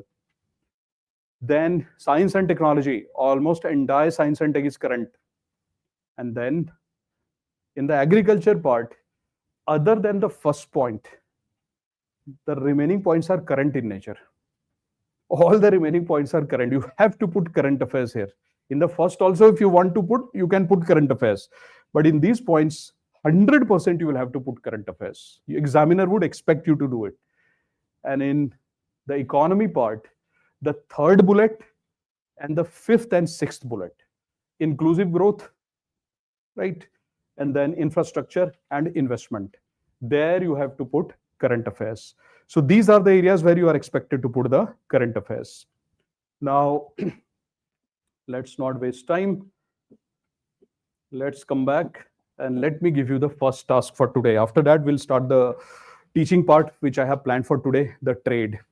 But before that, guys, there are a few things which I want from you. Number one, from next lecture, what you'll do is whenever you make notes in the current affairs class, do one thing, please. Either you carry the notebook, which are marked like this as per the mains answer sheet, because in the class, whenever we write dictations or we'll do any kind of note making for a topic, we'll do everything in a very measured manner.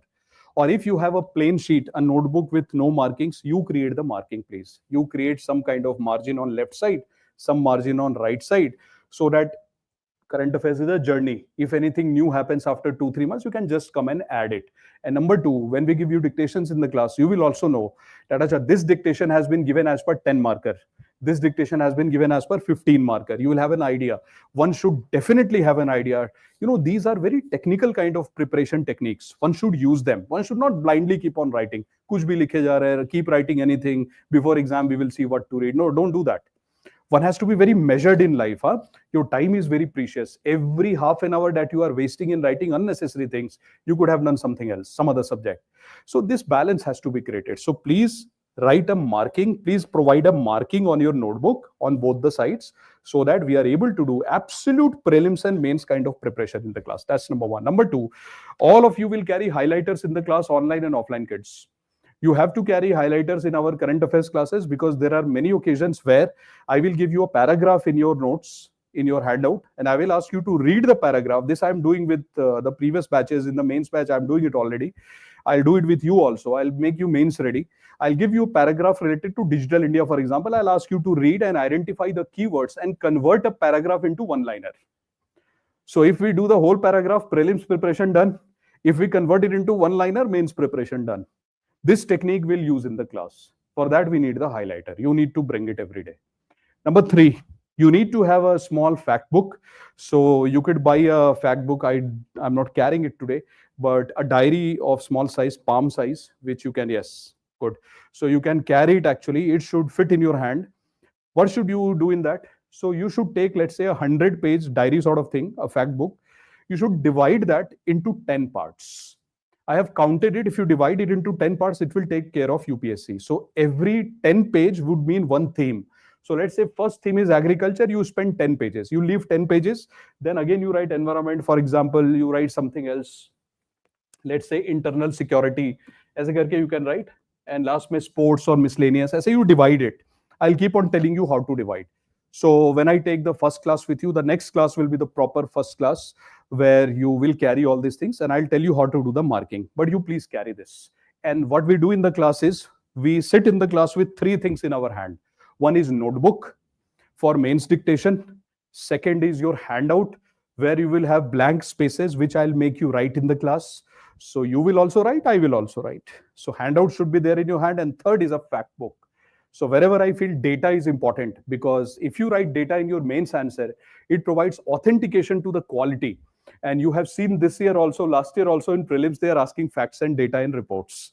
So in our fact book, we will write facts, data, report, new definition, keywords, quotations, some prescription from my side that if you want to read any good book authored by somebody which can help you in your UPSC, I'll keep on giving suggestions. You can write that in your fact book. So handout, notebook, fact book. These three things should be there in your hand. Sometimes I'll tell you to open one, open another, aise karke we'll do it. Okay, fine. So this is one area. Now, let's come and let's see an example for today, which I have planned for you. The video which I showed you of US and India. So that video I want to do, and I want to do it from prelims and mains perspective with you guys. How do we conduct the classes, bacho? So we conduct the classes like this, that first we'll open a theme. I'll tell you the background. Listen to it very carefully, because all the faculties are going to follow this method. We'll pick up a theme like trade war. So I'll give you the history of trade war first, that what has actually happened across the world, some basics. Then we'll brush up some basic concepts very quickly, because this is a current affairs class. We can't convert it to a GS class, because then when will we do the current affairs? But without bringing some elements from GS, it is not possible to do current affairs. So while we are doing the current affairs, I'll refer to some basic static areas, basic minimum which is required, then I'll connect it with current affairs. If you know those basics, revision for you. If you don't know the basics, good for you, you are learning. So first, some background, some basic areas, then connecting it with current, then making the notes. Today only we will do it, but I am sure you are not carrying any fact book today. So I won't be able to give you that dictation today, but next lecture I will. So then we will write some data, some facts in the fact book. Then we will do some MCQs in the class itself. You can check your handout, there are MCQs. Ab dekho, there are 6 MCQs. After then, all the MCQs are of various types. And then after the MCQs, we'll do one mains question. This is what we do in every current affairs class. Example, trade. So let me show you something here. And if you develop any kind of doubts during what I'm doing or any of the faculties are doing, so before your class ends, we'll give you time online and offline. Proper time will provide you. We will not leave the class unless we have clarified your doubts. So in the margin of your page, keep writing somewhere if you are getting stuck in any point, so that once our dictations, our understanding, stories, case studies, all those things are complete, if still that doubt remains, we would like to clarify it before the class ends. So please have a focus on the board and see what is written there. Dekhiye, something very interesting. Trump raises China tariffs to 245%. 245% is the tariff rate. It's literally like saying that I don't want to talk to you, China. Don't come to my country. This is that kind of messaging. Now, what is China saying? See, tit for tat. China said you are putting 245, I'm going to put 135 over you. So for the first time in the history of global economy and geopolitics, a country dared to look in the face of US and said, I will also do it. There is no way China could have taken it like that. Why? Because China currently wants to create a new power center in the world in geopolitics. And if you are being punished by somebody repeatedly, historically, you cannot be a power center. Geopolitically, you will lose your relevance. You have to become relevant, so you have to react. So that is China's reaction. And what did China say? Xi said that respect. This is the demand of China. Xi demands respect from Trump, which means that we have to discuss this event from two perspectives. One is geopolitics and one is geoeconomics. These are the two terms that we are going to use in the class. Let's move ahead. Now, let me show you a few things, because today only I showed one news article, alternative investment fund and RBI surplus, how it was converted into a question. Let's read this. And I'll tell you how questions can be converted from this article. See, it says US-China trade war. Okay, so we need to know what is trade war. And we need to know why US started a trade war against China. And we need to know what reaction was given by China. And we need to know India's angle in this. Just one line is giving so many ideas in the head. And it gives the same idea in the examiner's head. So without wasting time, we look at the other piece of news. It says tariff, trade war, inflation. Oh, okay. So first is tariff. Well, trade war is connected to tariff and it is connected to inflation. So we have to find the relationship because inference-based conceptual questions are asked in UPSC. That if trade war happens between this, which of the following is the result? Inflation, depreciation of rupee, appreciation of rupee, these kind of questions will be asked. Okay, now we get it. The next point is US-China trade talks get ugly, which means that it became more intense. Of course, it has geopolitical ramifications. And next point is, as Trump escalates the trade war with China, one expert. Okay, which means that it is becoming talk of the world. Entire world is engulfed and involved in this. The next part. See, US says, so first of all, trade war became ugly. And now see what is happening. US says, deal with Beijing will expedite the rare earth export from China. Okay, first you fight, and then you are saying, let us sign a deal. So we are compelled to ask this question, was this fight and all this trade war that you are doing meant for something which we could not understand earlier? Was it meant to sign such a deal at the end? So if you're fighting so aggressively and fiercely, other parties reacting, and then all of a sudden you are saying, hey, let's sign a deal. Okay. Then we need to go back and examine that. Did US ever propose a deal like this with China before? Yeah, they did. What did China do? Did not sign. So US said, Acha, you are not signing the deal. I have tried in 2018 also. President Donald Trump tried this. But China said, no, I'm not going to sign any deal with you. Because if you are signing a deal, you will be bound by the legalities. And it becomes legally enforceable. So China said, no, I'm not interested. So now it is saying, oh, you are not interested? I'll bring you on the table. This is one of the methods. Okay, let's see if it is real. US-China formalized the deal on rare earth. Deal signed. Right?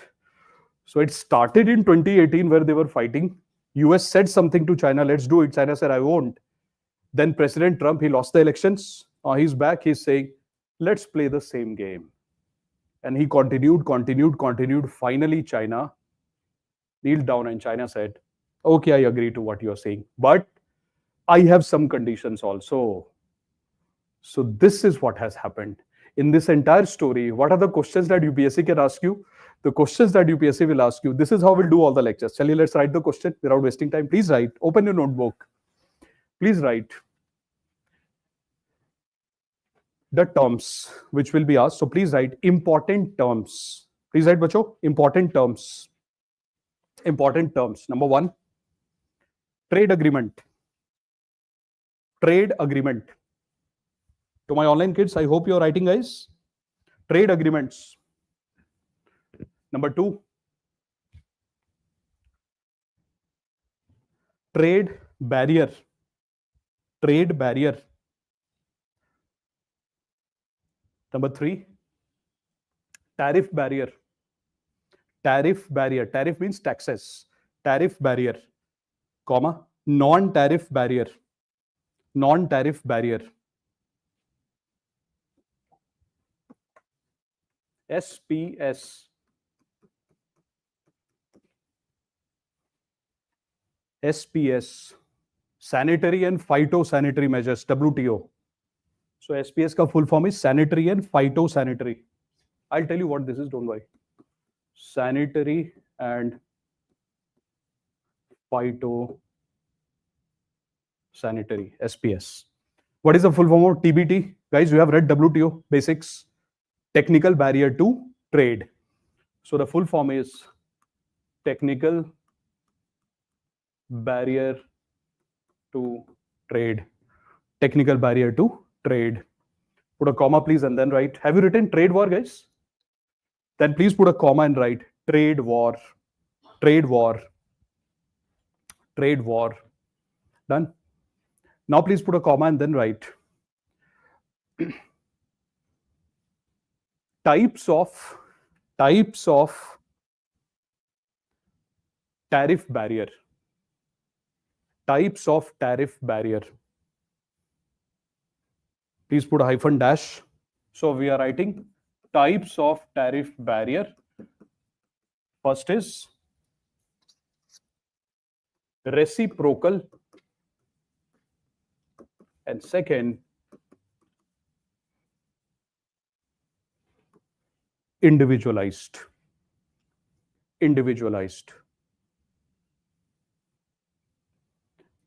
Guys, when I showed you the video, you would have seen that President Donald Trump was carrying that framed picture in the first clip of the video. In that framed picture, there was a word written. What was written? Reciprocal tariff. Amazing, amazing. Good focus, guys. So you are very good with pictures, I can see. So President Donald Trump was carrying that, and from there, if UPSC wants to pick a question, they'll pick this question. That what are the two types of tariff barrier? One is reciprocal, one is individual. We'll do it today. Don't worry.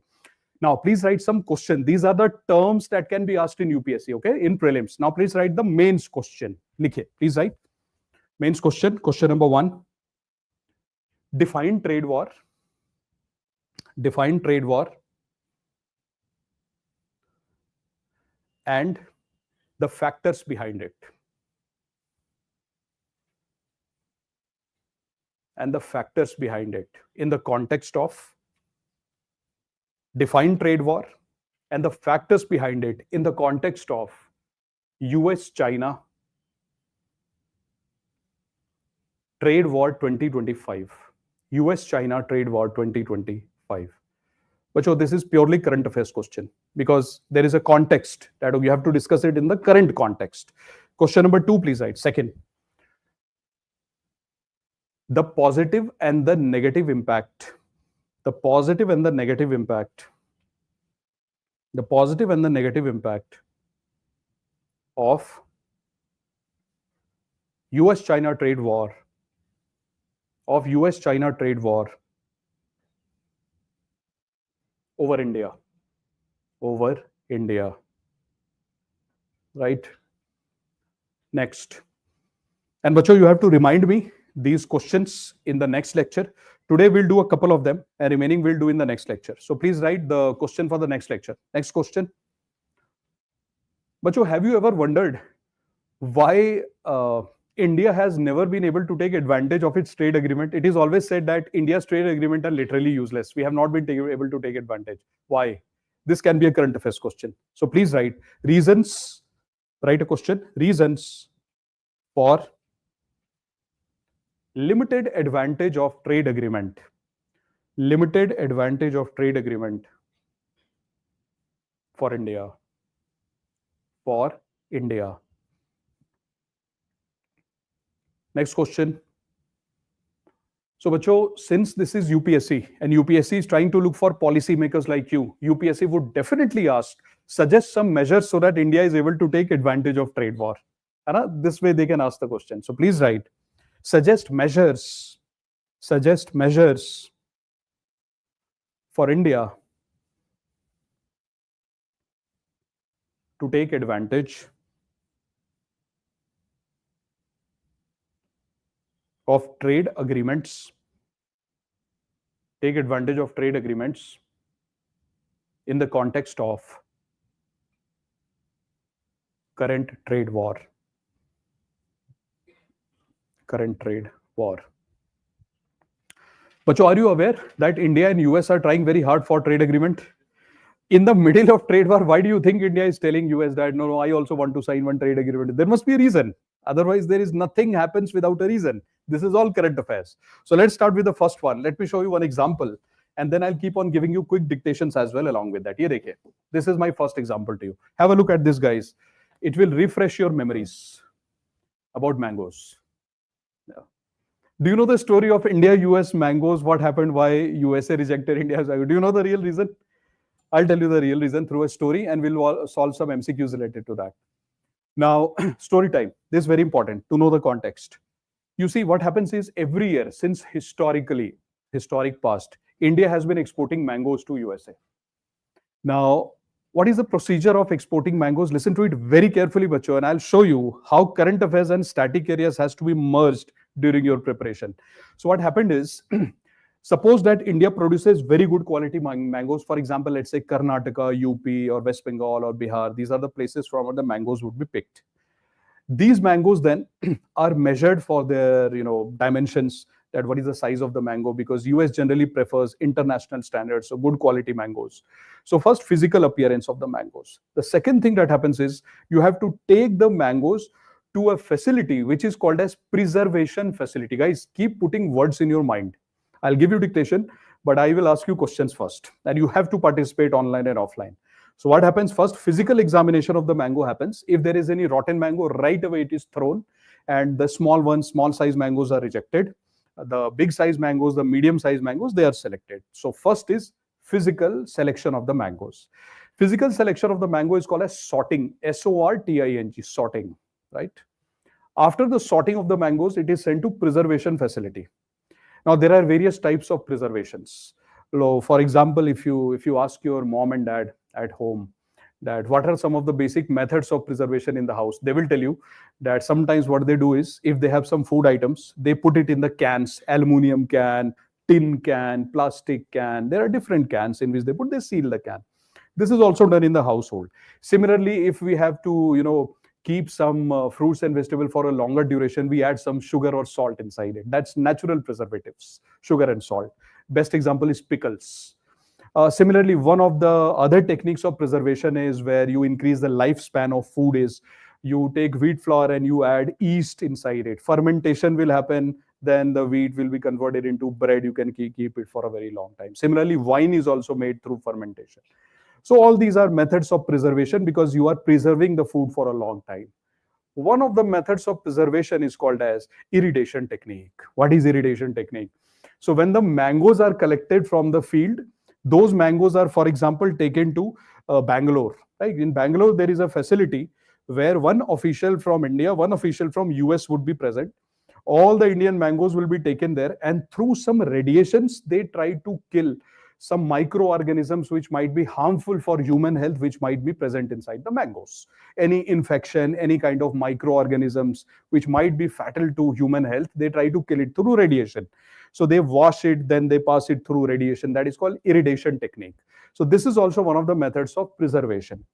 After it is done, this is official actually. So after the irradiation is done, a certificate is issued by the US authorities to Indian authorities. A physical certificate is issued in the form of a paper like this.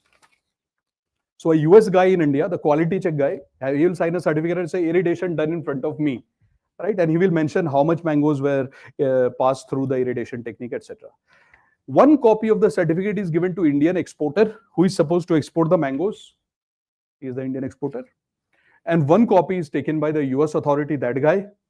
Now look at the problem. This copy, which has been taken by the US official, is supposed to be fed in his computer system. So he's supposed to scan it and he's supposed to feed it in a software which can be opened by US authorities. So what happened in India was, when this US official gave the certificate to Indian exporters, he did not upload the same scanned document in the US portal. So mangoes from India got the clearance from the US official present in India. The US official says, mangoes are great, irrigation done. Those mangoes reached USA. In the US, the authorities said, paperwork, sir. So the Indian exporter showed the paper, said, signature of your official. He said, yeah, good, thank you. Now let me call my official. All this drama, huh? So he called the official, he said, official, have you signed it? He said, yeah, I have. Then he said that, but it's not reflecting in the software system, which we are opening in US. This Indian guy says, there must be a technical glitch. So the US official tells the Indian exporter, due to technical glitch, mind you, technical glitch means TBT, technical barrier to trade. Due to technical glitch, we cannot verify your document. Indian exporter is saying, I'm carrying the document. So US authority says, yeah, that's 50% of the work done. Sir, remaining 50%, our portal, our website has to reflect it. So the Indian guy said, whose fault is this? So the US official says, how do we know? It has to be examined. So the Indian guy said, the official said that, sir, how much time do you need to examine? US says 3 months. Waiting time is high because we have other work to do. We have to fight a trade war with China, right? What do you feel just happened?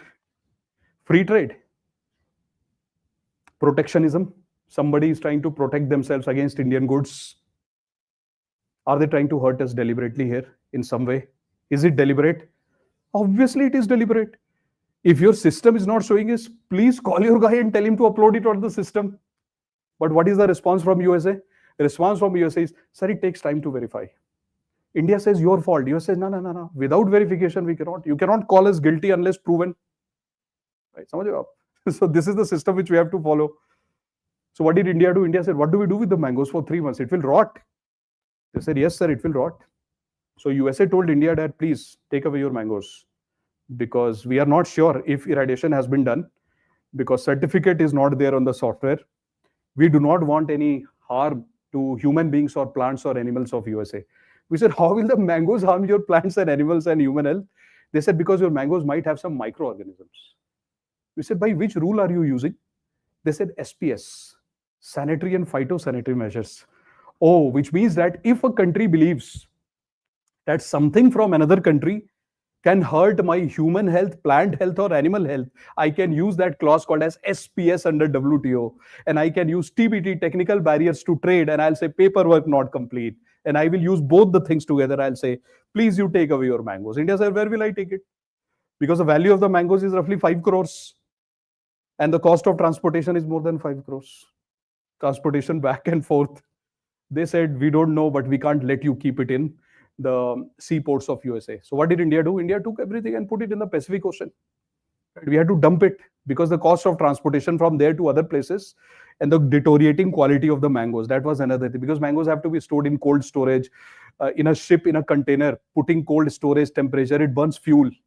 It's very costly. So these things we cannot do. So what did we do? We said, dump it. And this has happened in last 5 years, third time. So USA has been doing it quite frequently against India. India got very angry. India said, what have you done, USA? USA said, nothing. This is a standard practice. So India said, do you know what you have done? You are deliberately hurting me. And you have just hurt me almost like 3 times in 5 years. So you know when somebody hurts you using barriers like SPS, TBT, these are called as non-tariff barrier. Why is it called non-tariff? Because taxes have not been used. We just gave our mangoes, they rejected it. They did not put any tax on us. These type of barriers are called as non-tariff barriers. So if you want to classify trade barriers could be, first of all, non-tariff barriers. Example is use SPS, TBT. What is SPS? If a country puts an allegation against India or any country that your goods and services are hurting my plant health, animal health, and all these things, or human health, those arguments are called as SPS. So under SPS, you use the argument that health of plants, flora, fauna, animals, and human of USA is being impacted by Indian mangoes. So if the plant health, animal health, or human health of a country is impacted by the product of another country, then they can stop our product using SPS, sanitary and phytosanitary measures. This is your basics, right? And what is technical barrier to trade? You are not fulfilling the paper requirement, signature is missing, the color of the box that you are sending is not appealing my eyes. You are selling a carton box full of mangoes. What is the color of the box? Yellow color? No, I don't like. I like red color. I said these kind of absurd arguments are made under technical barriers to trade. But some technicality will be found out and they will hurt you. So this is related to technicalities. This is called as non-tariff barrier, the first barrier. What is the second type of barrier? I'll give an example to you.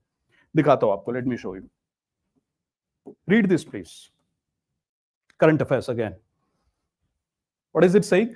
Is the US carbon border adjustment mechanism a trade barrier for India? What is the meaning of this? I'll give a simple example to you. This is a pen which India has produced. I want to sell this pen in Germany. The moment I take this pen to Germany, Germany will ask me a question. How much carbon was emitted in your factory, India, when you produced this pen? I'll say 100 units of carbon. They'll say 100 units of carbon. So every 10 unit means 1% tax. So 100 unit means 10% tax. So if the price of Indian pen is $100, they will put a 10% tax on us because they will say you have released carbon in India. And carbon in India means carbon for the world, means you are destroying the world and the ozone. That is why 10% tax on Indian pen. This tax that they are putting on us, we are saying that, boss, why are you putting a tax on us? Because Indian factories are new. Your factories have become more mature. And under Paris Agreement, all the developed countries of the world had made a promise to the developing countries that in next 5 years, and the 5 years have gone already, they told us this in around 2016 only, that in next 5 years, all the developed countries of the world will give money to developing countries so that they can get good technology and reduce the carbon emission. Where is that money? That fund is not even created today. So countries like India, China, they are saying that when you had to develop, sir, you released carbon. Now when we are developing, we are releasing carbon. You are not helping. Under Paris Agreement, you made a promise which you floundered, and now you are putting a tax on us. So you can put a tax on us, definitely, but let us also develop for 100 more years, just like you have developed. This kind of argument is going on. That's the fight.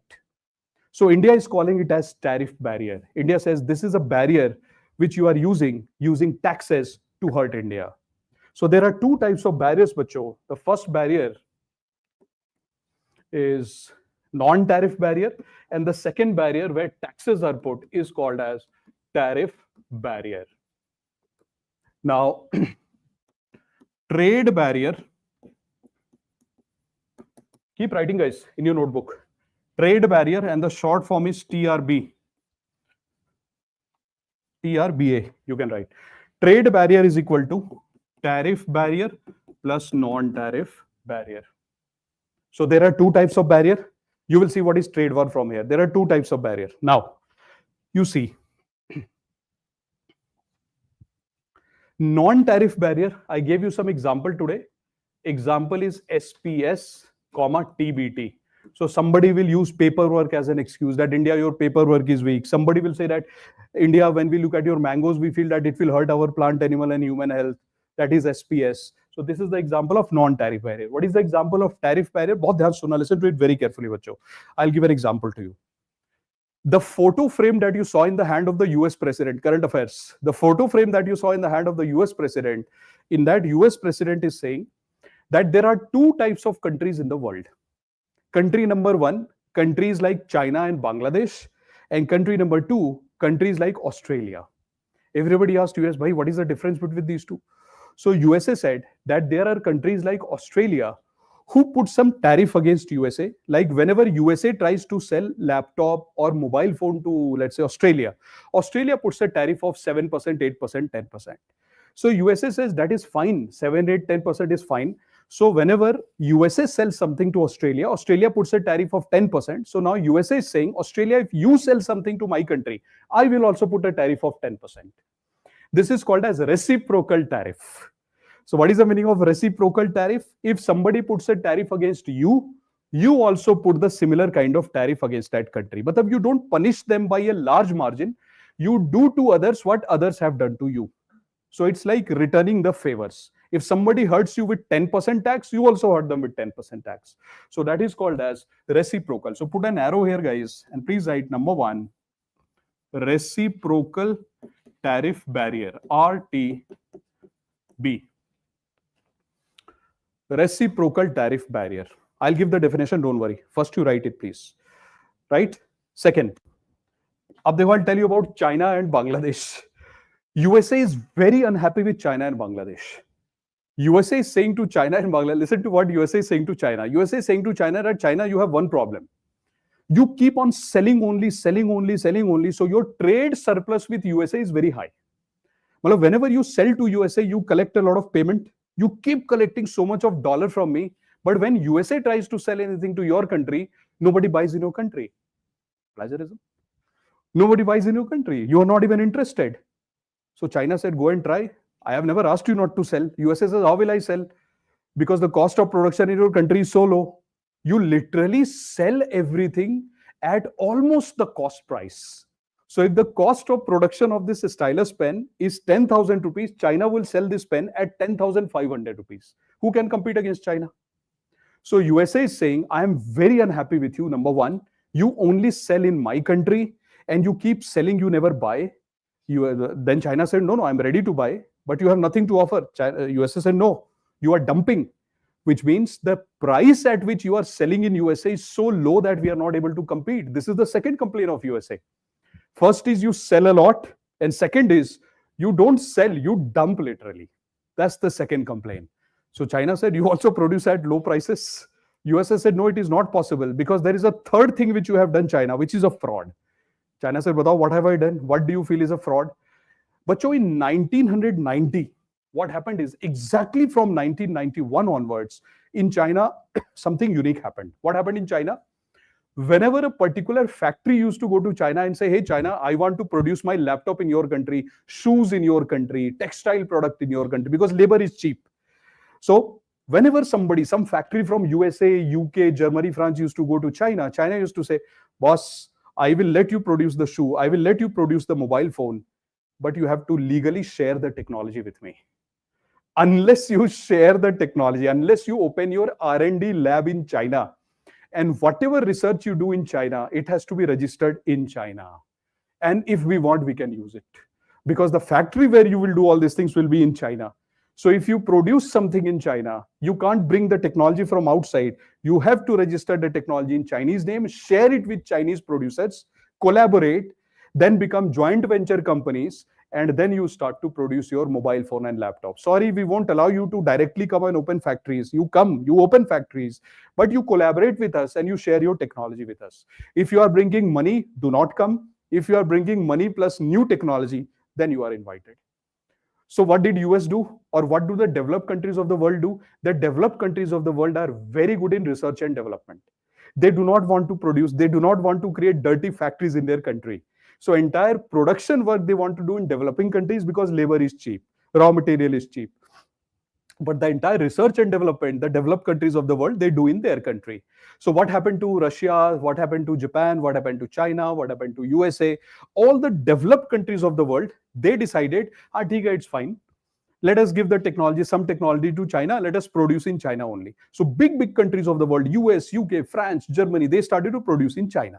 And in return, what was China doing? China started to blackmail them by saying, first share the technology, then you come. So what happened? Over a period of time, technology transfer became very rapid in China. And now China is telling these countries, legally you have given the technology to me. Obviously, I'll produce these items. And when I produce these items, I'll produce it at low price. And without putting any profit margin, China is throwing these items, dumping these items in US and UK. So first, China got the technology of this pen from US. Now China is legally producing these pens for 10,000 and selling it in US in 10,100 rupees. And when a US factory wants to produce this, their cost of production itself is 13,000 rupees. So now China is saying that what is illegal in this? You gave the technology. So Mr. Trump is saying, we did not give you the technology. You blackmailed us when I was not there. Now I am here. In that, actually, the video which I showed you, it's a very lengthy video. It's like 1 hour, 40 minutes video. But I didn't want to let Mr. Donald Trump take my lecture. So I cut it short. So in that video, he keeps on saying these things. When I was not there, I have seen what US has done. I have seen all the presidents of USA. And then he says, nobody's like me. So for half an hour, he keeps on speaking these things. I heard all that. Then finally, he towards the end, he says that, in short, I want to say that China, you blackmailed us. Now is the time for payback. China said, bhai, you gave such a big speech. What do you want to do? So USA said, I do not want to put reciprocal tariff, because you are not directly hurting USA by putting taxes. You are hurting us by technology theft, by having huge trade surplus, and also by copying things, plagiarisms and all those things. So dumping. So these are the things that you are doing. So we will hurt you in another way. And that hurting is called as individualized tariff barrier, ITB. What is this? In this tariff barrier, I'll dictate this to you, don't worry. In this tariff barrier, what happens is a country like USA would handpick another country, and they will calculate a few things in their mind that how much hurt they have caused to us in last 10 years. So to take the revenge, how much tariff should I put? And all these things are psychological calculation that you hurt me 5 years back. You did not give my sandwich. So I'm going to hurt you by not giving you the cold drink.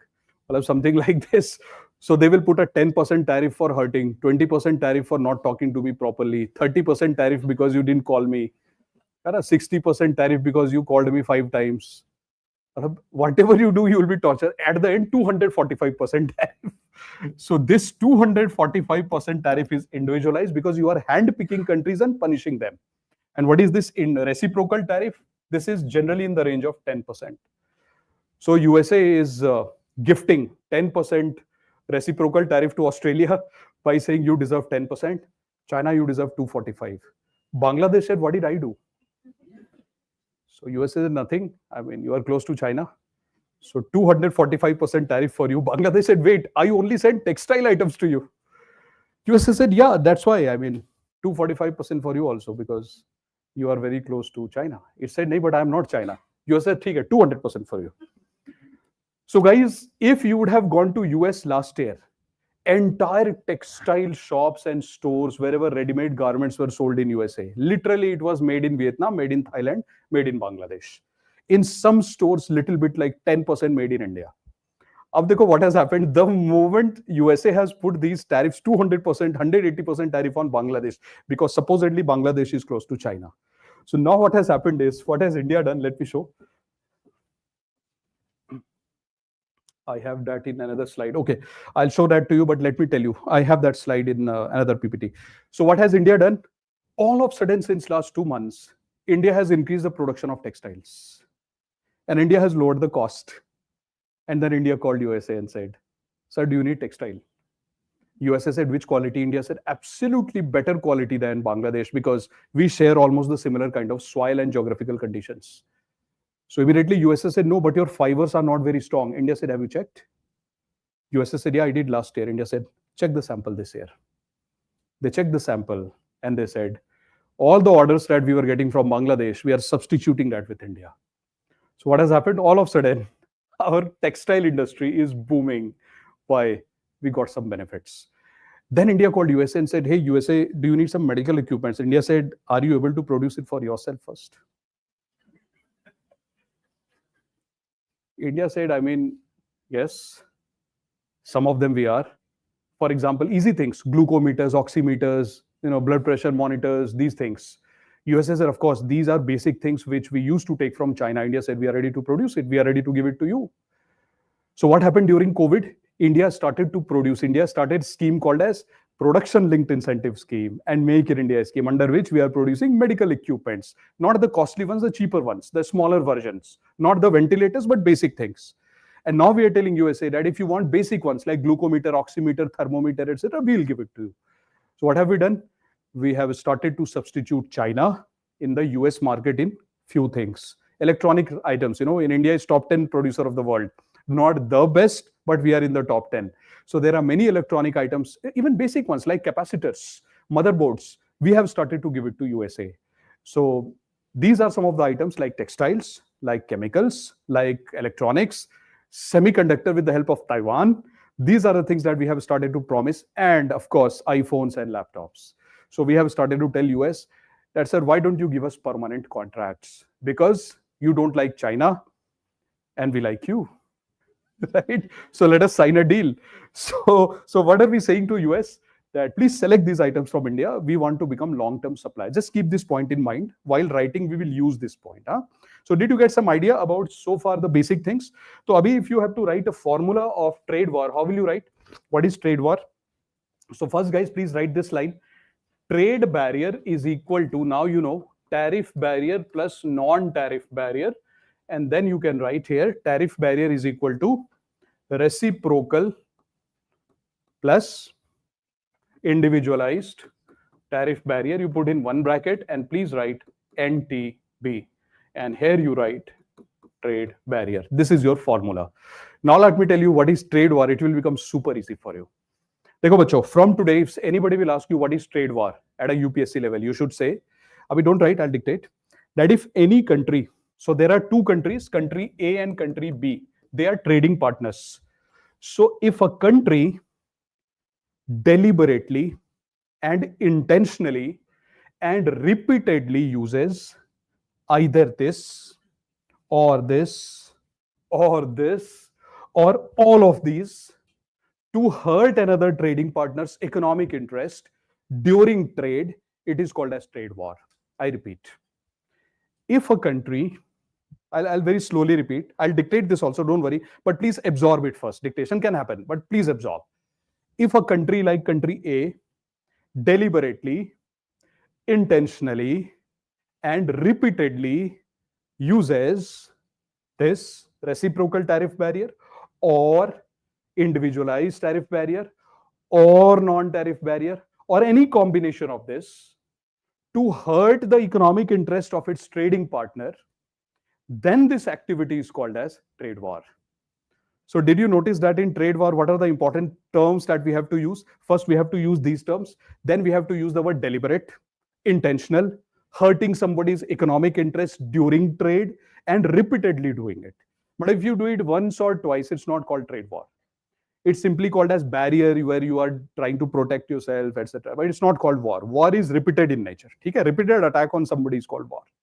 So this is trade war. Did it register here? Based on current affairs, let's write it now. Because getting things in mind is very important. So please write that when a country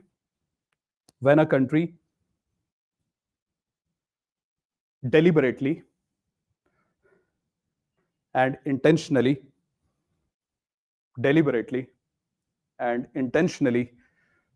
uses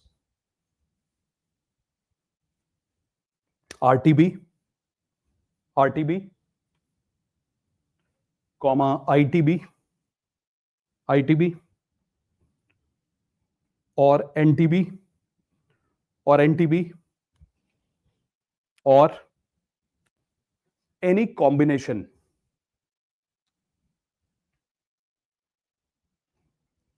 of these barriers,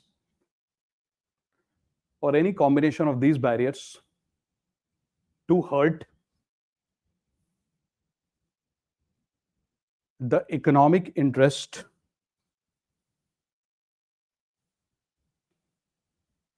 of the trading partner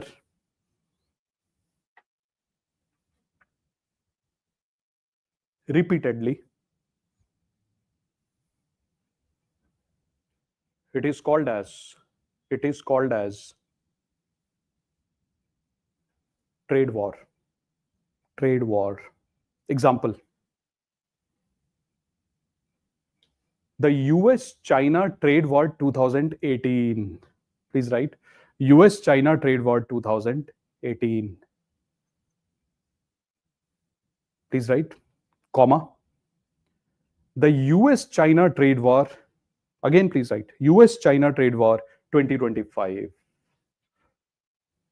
US-China trade war 2025.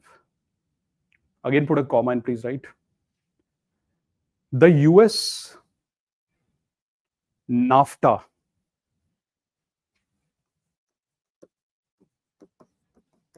which are the countries which are a part of NAFTA? USA, Canada, and Mexico. So do you still call it as NAFTA? No? Okay, I'll talk about it. There is a story related to it. I'll tell you the story. But abhi, for the time being, please write US NAFTA trade war. Yes, correct. US NAFTA trade war 2018. Please write. At that time, it was called NAFTA. So we'll write NAFTA. US NAFTA trade war 2018. See, since we are giving the example of 2018, so we have to use the term which was used in 2018. Up to it has changed. I'll tell you the changed one. So what did you notice?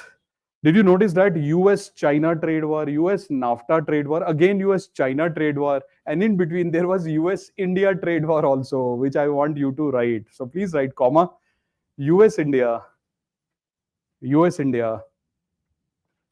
trade war, US-India trade war 2018-19, please write 2018-19.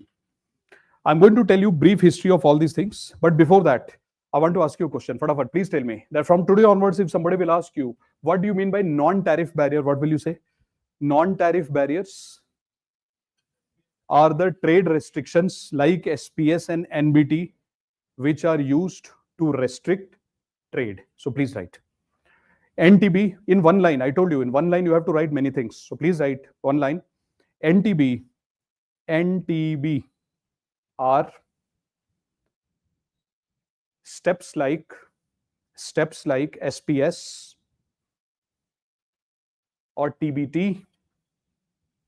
or TBT, technical barriers to trade, which are used to restrict free trade. Done, bacho? Great. How will you write tariff barrier? How will you define tariff barrier?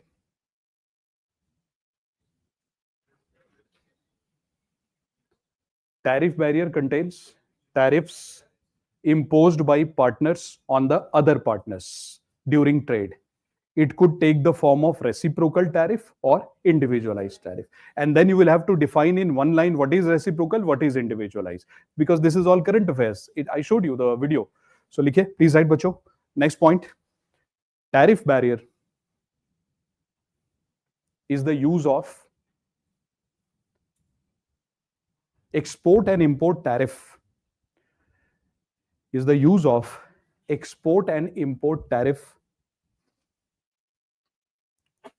to restrict free trade.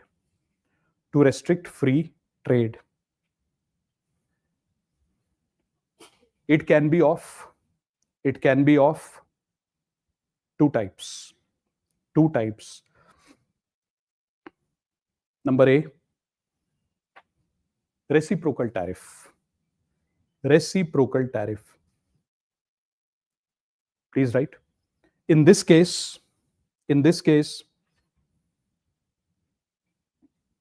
a country imposes similar tariff on the trading partner. In this case, a country imposes similar tariff on the trading partner, which is being imposed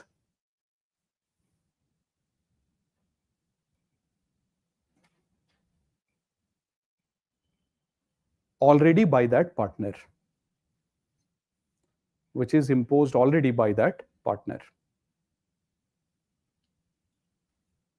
Example, US has imposed it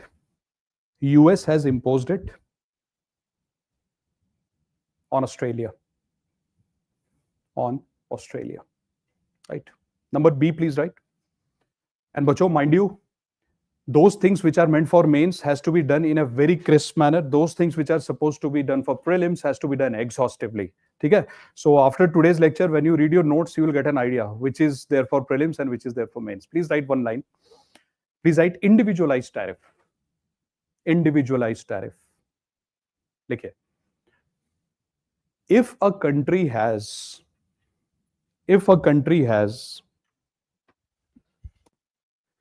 huge trade deficit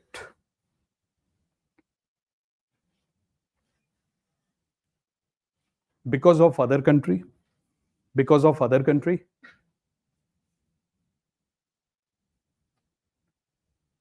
or a country is experiencing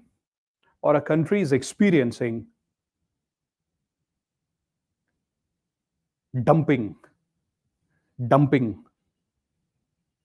from the trade partner,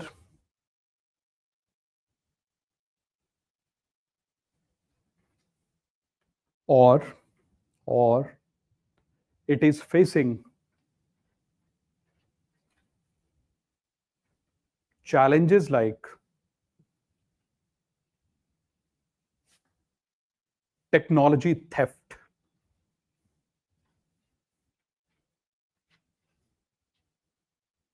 then high magnitude of tariff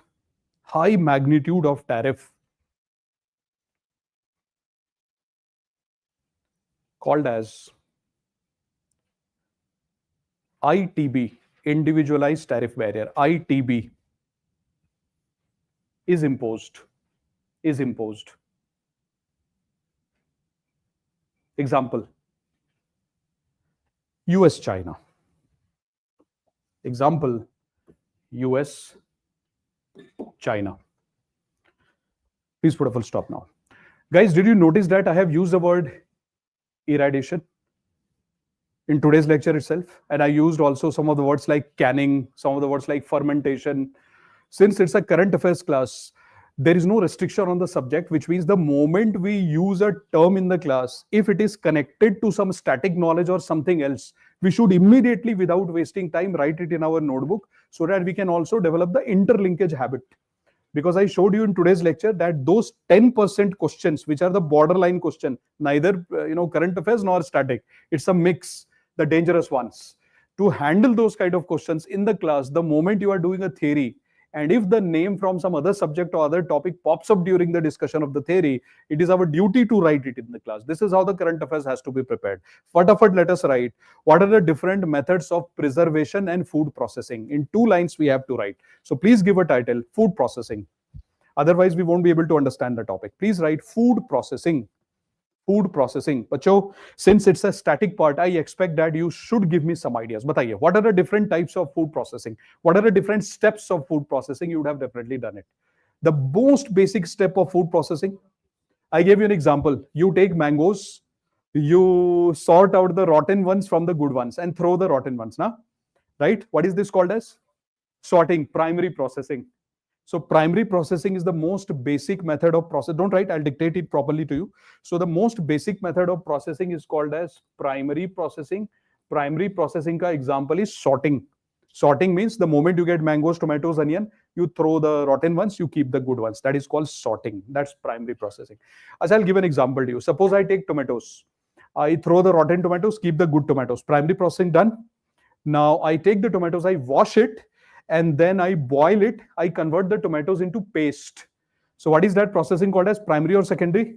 Secondary. So in secondary processing, we change the shape of the product, food product. Original shape, physical appearance is changed. Tomatoes become tomato puree or paste. And after it becomes puree and paste, you add the flavor, you package them, you put some salt, sugar, flavor, convert it into tomato ketchup.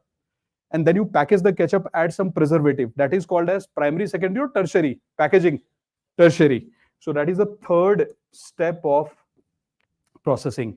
So in food processing industry, I'll make you write 2 points. This is point A and this is point B. So what is point A? Point A is what are the different types of processing, primary, secondary, and tertiary. And I'll give you 1-line formula. I told you, this is how current affairs has to be done. But you remember a rule. Whenever you prepare for current affairs or for UPSC, do not make the things bulky, because anything which becomes bulky cannot be revised in future.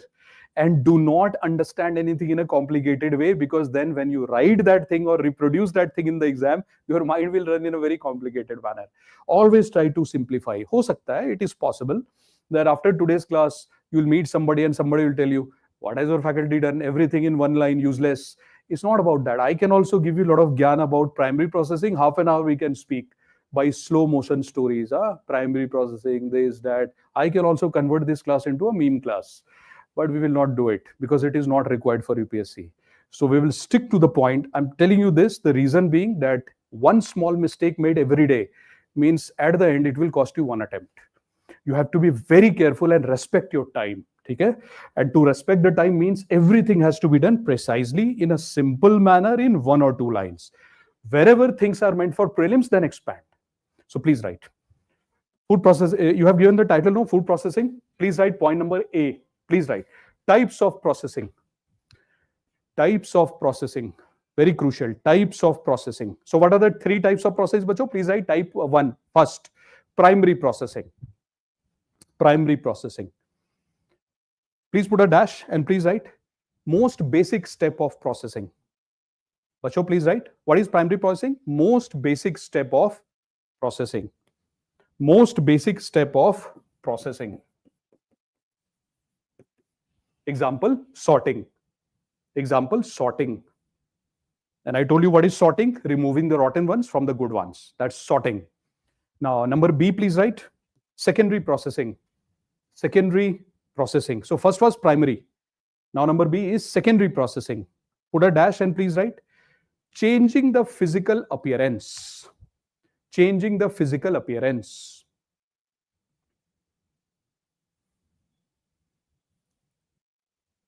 Along with washing or cleaning.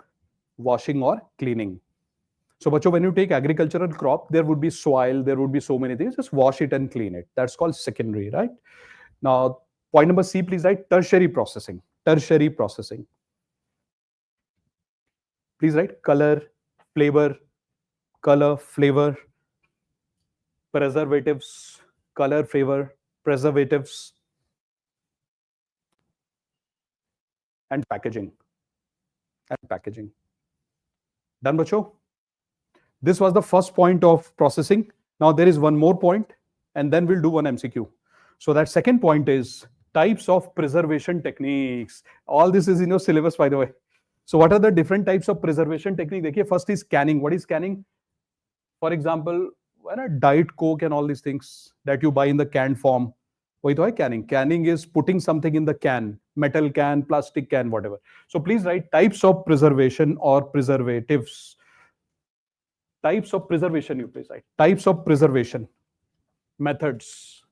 Type of preservation methods. That would be a better thing to write. Types of preservation methods.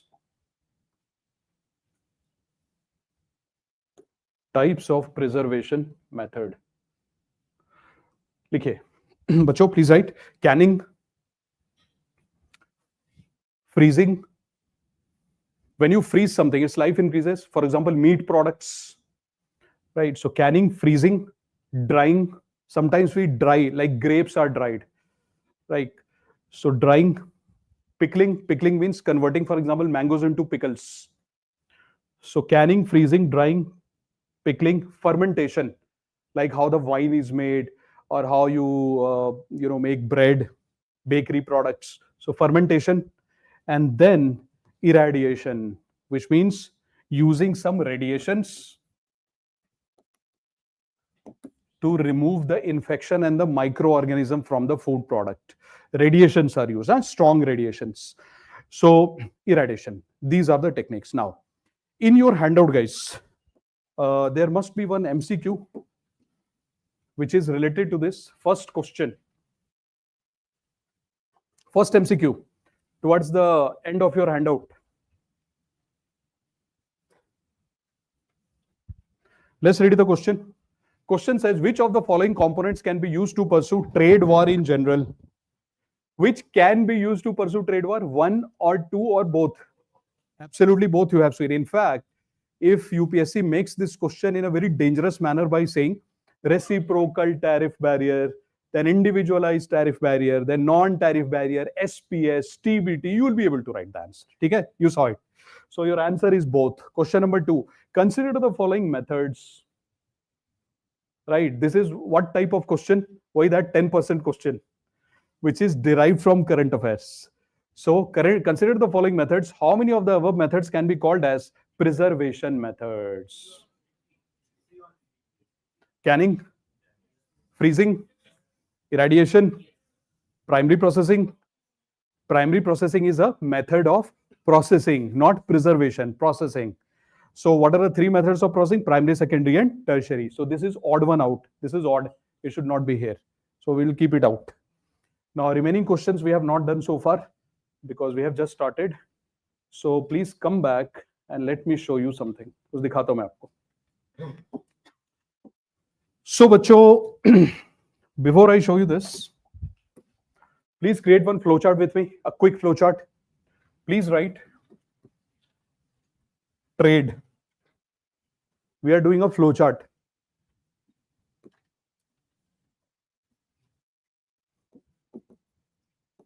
Free trade and protection or trade barrier. So bachcho, trade is of 2 types. One is free trade and one is a trade with barriers. For example, if India is sending something to US will say, I don't like the color of your mangoes, packaging material I don't like, irradiation certificate is not available, or you send something, they'll put a tax on us. So this is protection. They are trying to protect themselves or they're trying to hurt us. And this is free trade. How do you define free trade? Quickly. Ideally, there is no barrier. What should I write?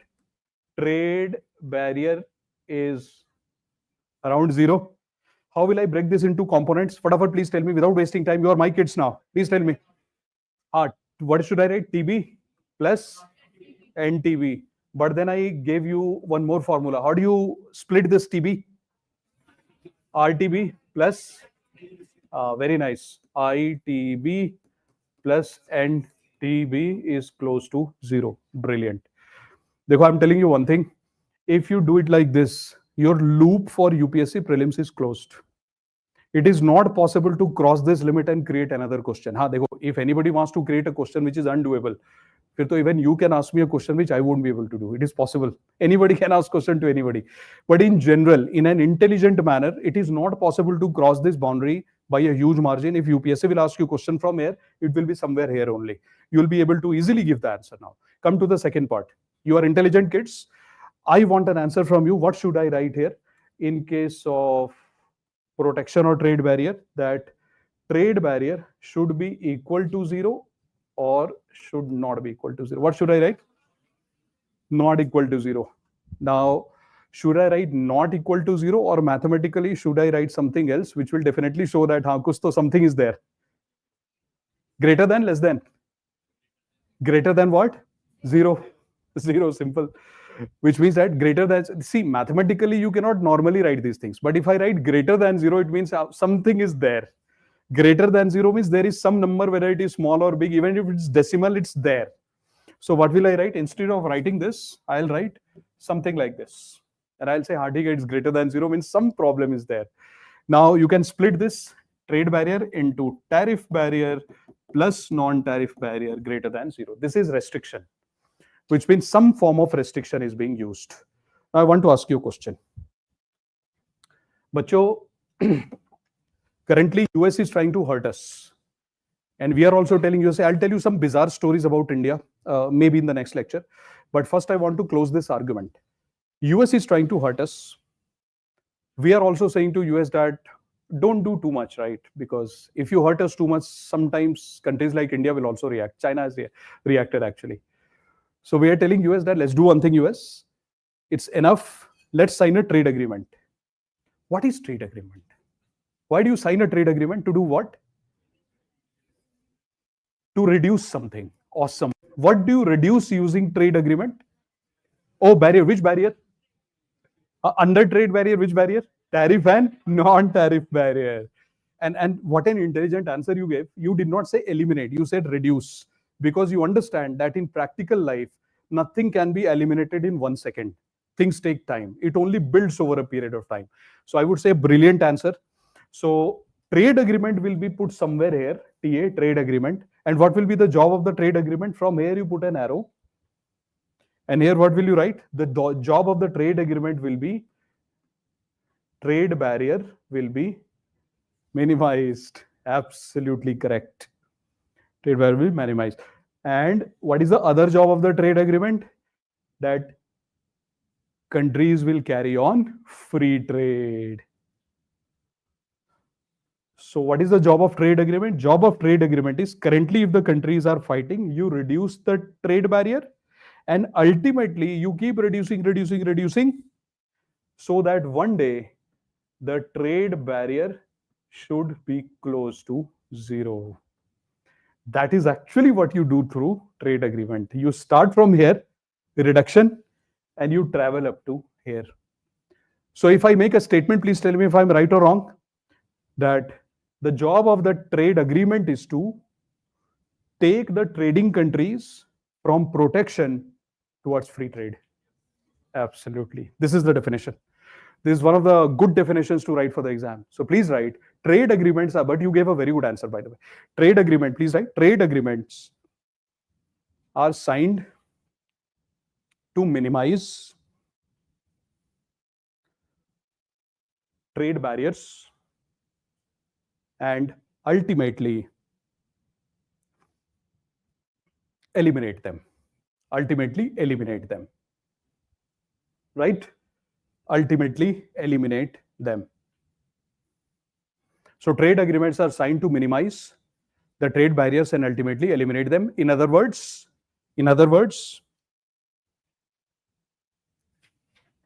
trade agreements take the trading partners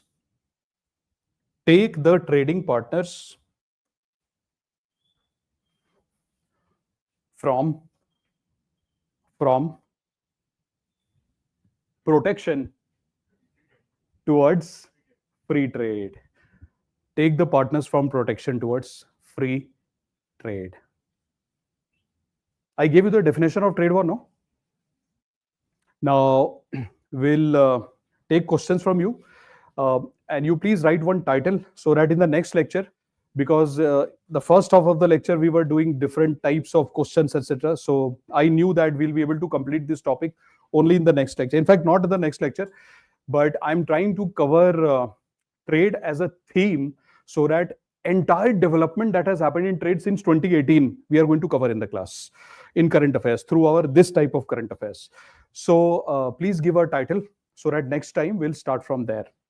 Please write examples and timeline of trade war. Examples and timeline of trade war. This we will do next time, but I think that since I already told it, we should just write 3-4 lines on it so that next time it becomes easy. लिख लीजिए. First point, US-China trade war 2018. Just write the points. Next time I'll explain. US-China trade war 2018. Number 2, US-NAFTA trade war. US-NAFTA trade war 18-19. US-India trade war. US-India trade war. Again, it was 18-19. Last, US-China trade war 2025. US-China trade war 2025. Full stop, please. Do you need to read magazines with the class? No. You should not. If at all something is to be referred from the magazine, so we'll tell you, but last year we did not. We completely rely on the class handouts. We do not encourage you to read any magazine or any material outside the class. The reason being that you are already spending so much time in the class, giving us your best time, productive time. So when you go back home, instead of reading magazines, etc., you should read these handouts and you should read our class notes. That should take care of everything. Acha, bacho, in the name of current affairs, you will slowly see that we are literally doing last 2-3 years till today's current affairs, theme-wise. We will not randomly pick something from the newspaper and say, trade war, US-China are fighting, let us discuss for 20 minutes. That is absurd way of doing current affairs. Current affairs at this time should be done in the form of a theme. Like today I have picked up a theme of trade. Next time I might pick, after 2 lectures, I might pick up a theme called agriculture, or I might pick up a theme called as women development. This way we'll pick up themes in the class. But random selection of news will not be done. Theme-wise it will be done. Once you reach the month of, listen to it very carefully, but it will help you. Once you reach the month of December or January, our themes will be complete.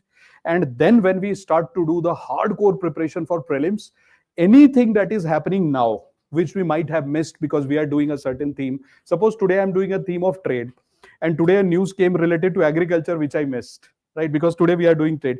All these things will be captured in the next cycle, which starts from December onwards. So first we'll do all the themes, and whatever day-to-day things we miss, 1 or 2 things here and there, we don't actually miss. We keep it for the next cycle so that by the time we reach, all the things will be completed in a loop. So this is our idea of preparation for the exam. Now, magazines you don't need to do. Do you need to read newspapers? I believe that newspaper reading is for a different kind of development inside us, for our personality development, for articulation. So I believe that every day you should be reading at least 2 or 3 articles. If you can read one editorial, just to see how ideas are articulated, you will learn the art of writing actually. It will bring the best out of your personality. आपको पता है क्या बोलते हैं? They always say that a good reader is a good writer. right? The more you read, the better you write. So you don't read for me or for exam, you read it for yourself. So give yourself a chance. Do read some articles from the newspaper, whatever interests you, with a free mind, with a belief that your faculties will anyway cover it. So now when you read from today, you should think that at the back of you will find that your faculties are taking care. You just read it so that your personality development, you should know how to write arguments, answer writing. Isliye you should read newspaper. Do you need to make notes from newspaper? If you are in the classroom, you do not. You do not need to do that. The reason being that I told you there is a certain way of making notes. This is the way of making notes. I showed you this, and I'll show you more in the next class as well. We did MCQ also. I showed you how to do it. So if you start to make notes, what will happen is your dimensions currently will be very restricted, because we have seen the subject from a different plane. So we can connect the things. You will also be able to do it after 3 months. After 3-4 months, your and my level will almost reach the same standard where we can talk in the same language. It will take you 3 months where I need to train you that, acha, do it like this, don't do it. Just like this thing you learned today. This is strictly from newspaper. But if you make notes, it would not look like this. It will look very bulky. Don't do it. So for some time, refrain. If you want to do it with a specific news, let's say some very interesting news came where they are talking about WTO, and you feel the urge that I will write 2-3 points. Make a flowchart and write, but don't overwrite. Right. So that's my suggestion to you. Third is, should you refer to any other material or anything for current affairs? No. As of now, no. If I feel something is required, your faculties will do that work. We will bring the handout. We'll arrange the class for you. We'll do it for you. You don't do it. So from today, you relax. You simply start to use whatever we are doing in the class in your exams. Instead of looking for material, start applying the material, right? So now tell me, were you comfortable? I hope that current affairs does not scare you. It should not. Current affairs, I told you that it should be treated in a different way, more friendly manner. You'll get used to it, the new method of learning, don't worry. So can I expect that I'll see the full attendance in the class next time also? Don't be absent for unnecessary reasons. Try to be disciplined. It is important, because your presence actually motivates the faculties also to give the best out of them, because then we feel that you truly want all those things. So we'll go extra mile, right? So make sure that you are not absent. Data book and all, next time I'll tell you, because I know today you're not carrying it. So these things we do from the second class. Anything that you want to know from your side? Yes?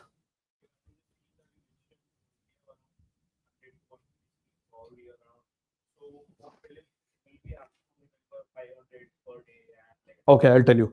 So, Bacho, thank you for asking that question. In fact, it will help your friends. So, Bacho, what we do is from the month of February, and this you can verify from your seniors and friends. Nothing to flaunt, but just to tell facts, because your friend asked a question, and a very valid one. So, if you look at the number of schemes that you have to memorize, I last time looked at the number of schemes that a UPSC aspirant should know or is in the syllabus. It's roughly around 140. There are 140 schemes which people will tell you to read, memorize. In fact, more than that. But in the class, every year from February till March, 2 months, I do schemes. And I do the schemes just like this, the way I did it. I give you my own handwritten notes. We'll discuss it in the class. I'll make you speak. I'll make you write. So roughly in the class, we do somewhere around 70 to 80 schemes, with a promise that if schemes are asked, it will not be outside that. Thankfully, by the grace of God, since last few years, whatever we do in the class has been coming, like Gokul Mission, etc. I remember, your seniors have those videos. They have watched it. They will tell you, and many of your friends might be there. They will tell you, not just me, but all other faculties also. We select some schemes based on our experience, and we don't try to bombard you. We sort it out to 70, 80, maybe 82. And from there, you will get the question. But those 82 schemes are not done in the class from the perspective of prelims. We do it from the perspective of mains and prelims both, which means that once you do it with us in 2 months, you are done for your UPSC. You don't need to do it ever from any other source. And this Vishwakarma scheme, which I showed you, is a snapshot of the previous batch, which I did just 2-3 months back. I did that scheme with them exactly like this. So 70, 80 schemes we'll do in the class in a span of 2 months, which is nothing, almost like one scheme every day kind of thing. And it has to be done. Those 80 schemes will be used in mains and prelims and interview, all the 3 stages. So this is one. Survey budget, yes, I do survey and budget exhaustively with you. So that class will be starting from February 5th or 7th. Every year I do it. This year also I did it. So next year also we'll do the same. right? So exclusive coverage of survey and budget in the class. So is there anything else which bothers, or you ready for the journey, current affairs? I'm more excited than you, I'm telling you this.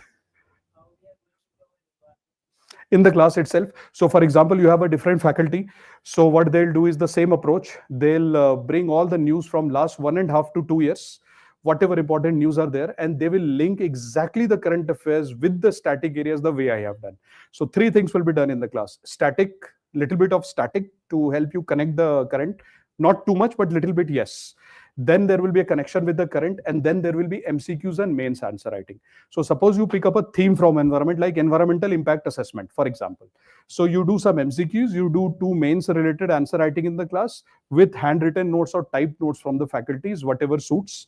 So that thing will be given to you. So let's say in 10 pages, your entire prelims and mains of EIA done. This will be the approach. We never cover 6 months. We always cover 1.5 to 2 years in the class. Without telling you, we do it in the app. Dekh lo khud hi. 2018 we are starting. So this will be done by all the faculties. You won't suffer in that sense, huh? All right. So to my online kids, what have they read? Yahan pe. Here you click. Class will be held twice a week as of now. So your class will be held Tuesdays and Saturdays for now. Timing will be same, 5:30. Hall can change. So for example, today we are having it here. Next time I'll ask them that which hall are they fixing, because today I had called for a different kind of session with you guys, so I took the class here. But next time I'll ask them that where they are fixing the classroom. Here, this building only class will be held. But twice a week as of now. When the prelims approaches, if we feel, because we don't write current affairs, it comes in the newspaper. So if we feel that little more is required, we might call you for another session, extra session for current affairs, because we will complete the syllabus with you. And you know, current affairs evolves over a period of time. So I don't know what will be there in the next budget and survey. So I remember that 2 years back, I took 7 lectures on survey and budget. Uske pehle 5, last year 10. So it depends on the content which government gives. So based on that, your lecture might increase to 3 or 2, depends. Okay? So just be open on that sense. So, all right, cool. Thank you so much. And then see you in the next class. Recorded class will be provided in the portal. In the portal itself, you will get the recorded. So there is an app which you have to download to get the recorded session. Guys, thank you so much. Your participation and patience was very positive today. God bless you. And see you in the class next time. Thank you so much, guys. And to my online students, guys, thank you so much. I know that it's not very easy to participate the way you have participated. So to my students who are watching on YouTube and Zoom, thank you so much. Your participation was equally effective. And I hope to see you in the classroom soon. Do bring the handout, guys. The same handout, next class. Thank you so much.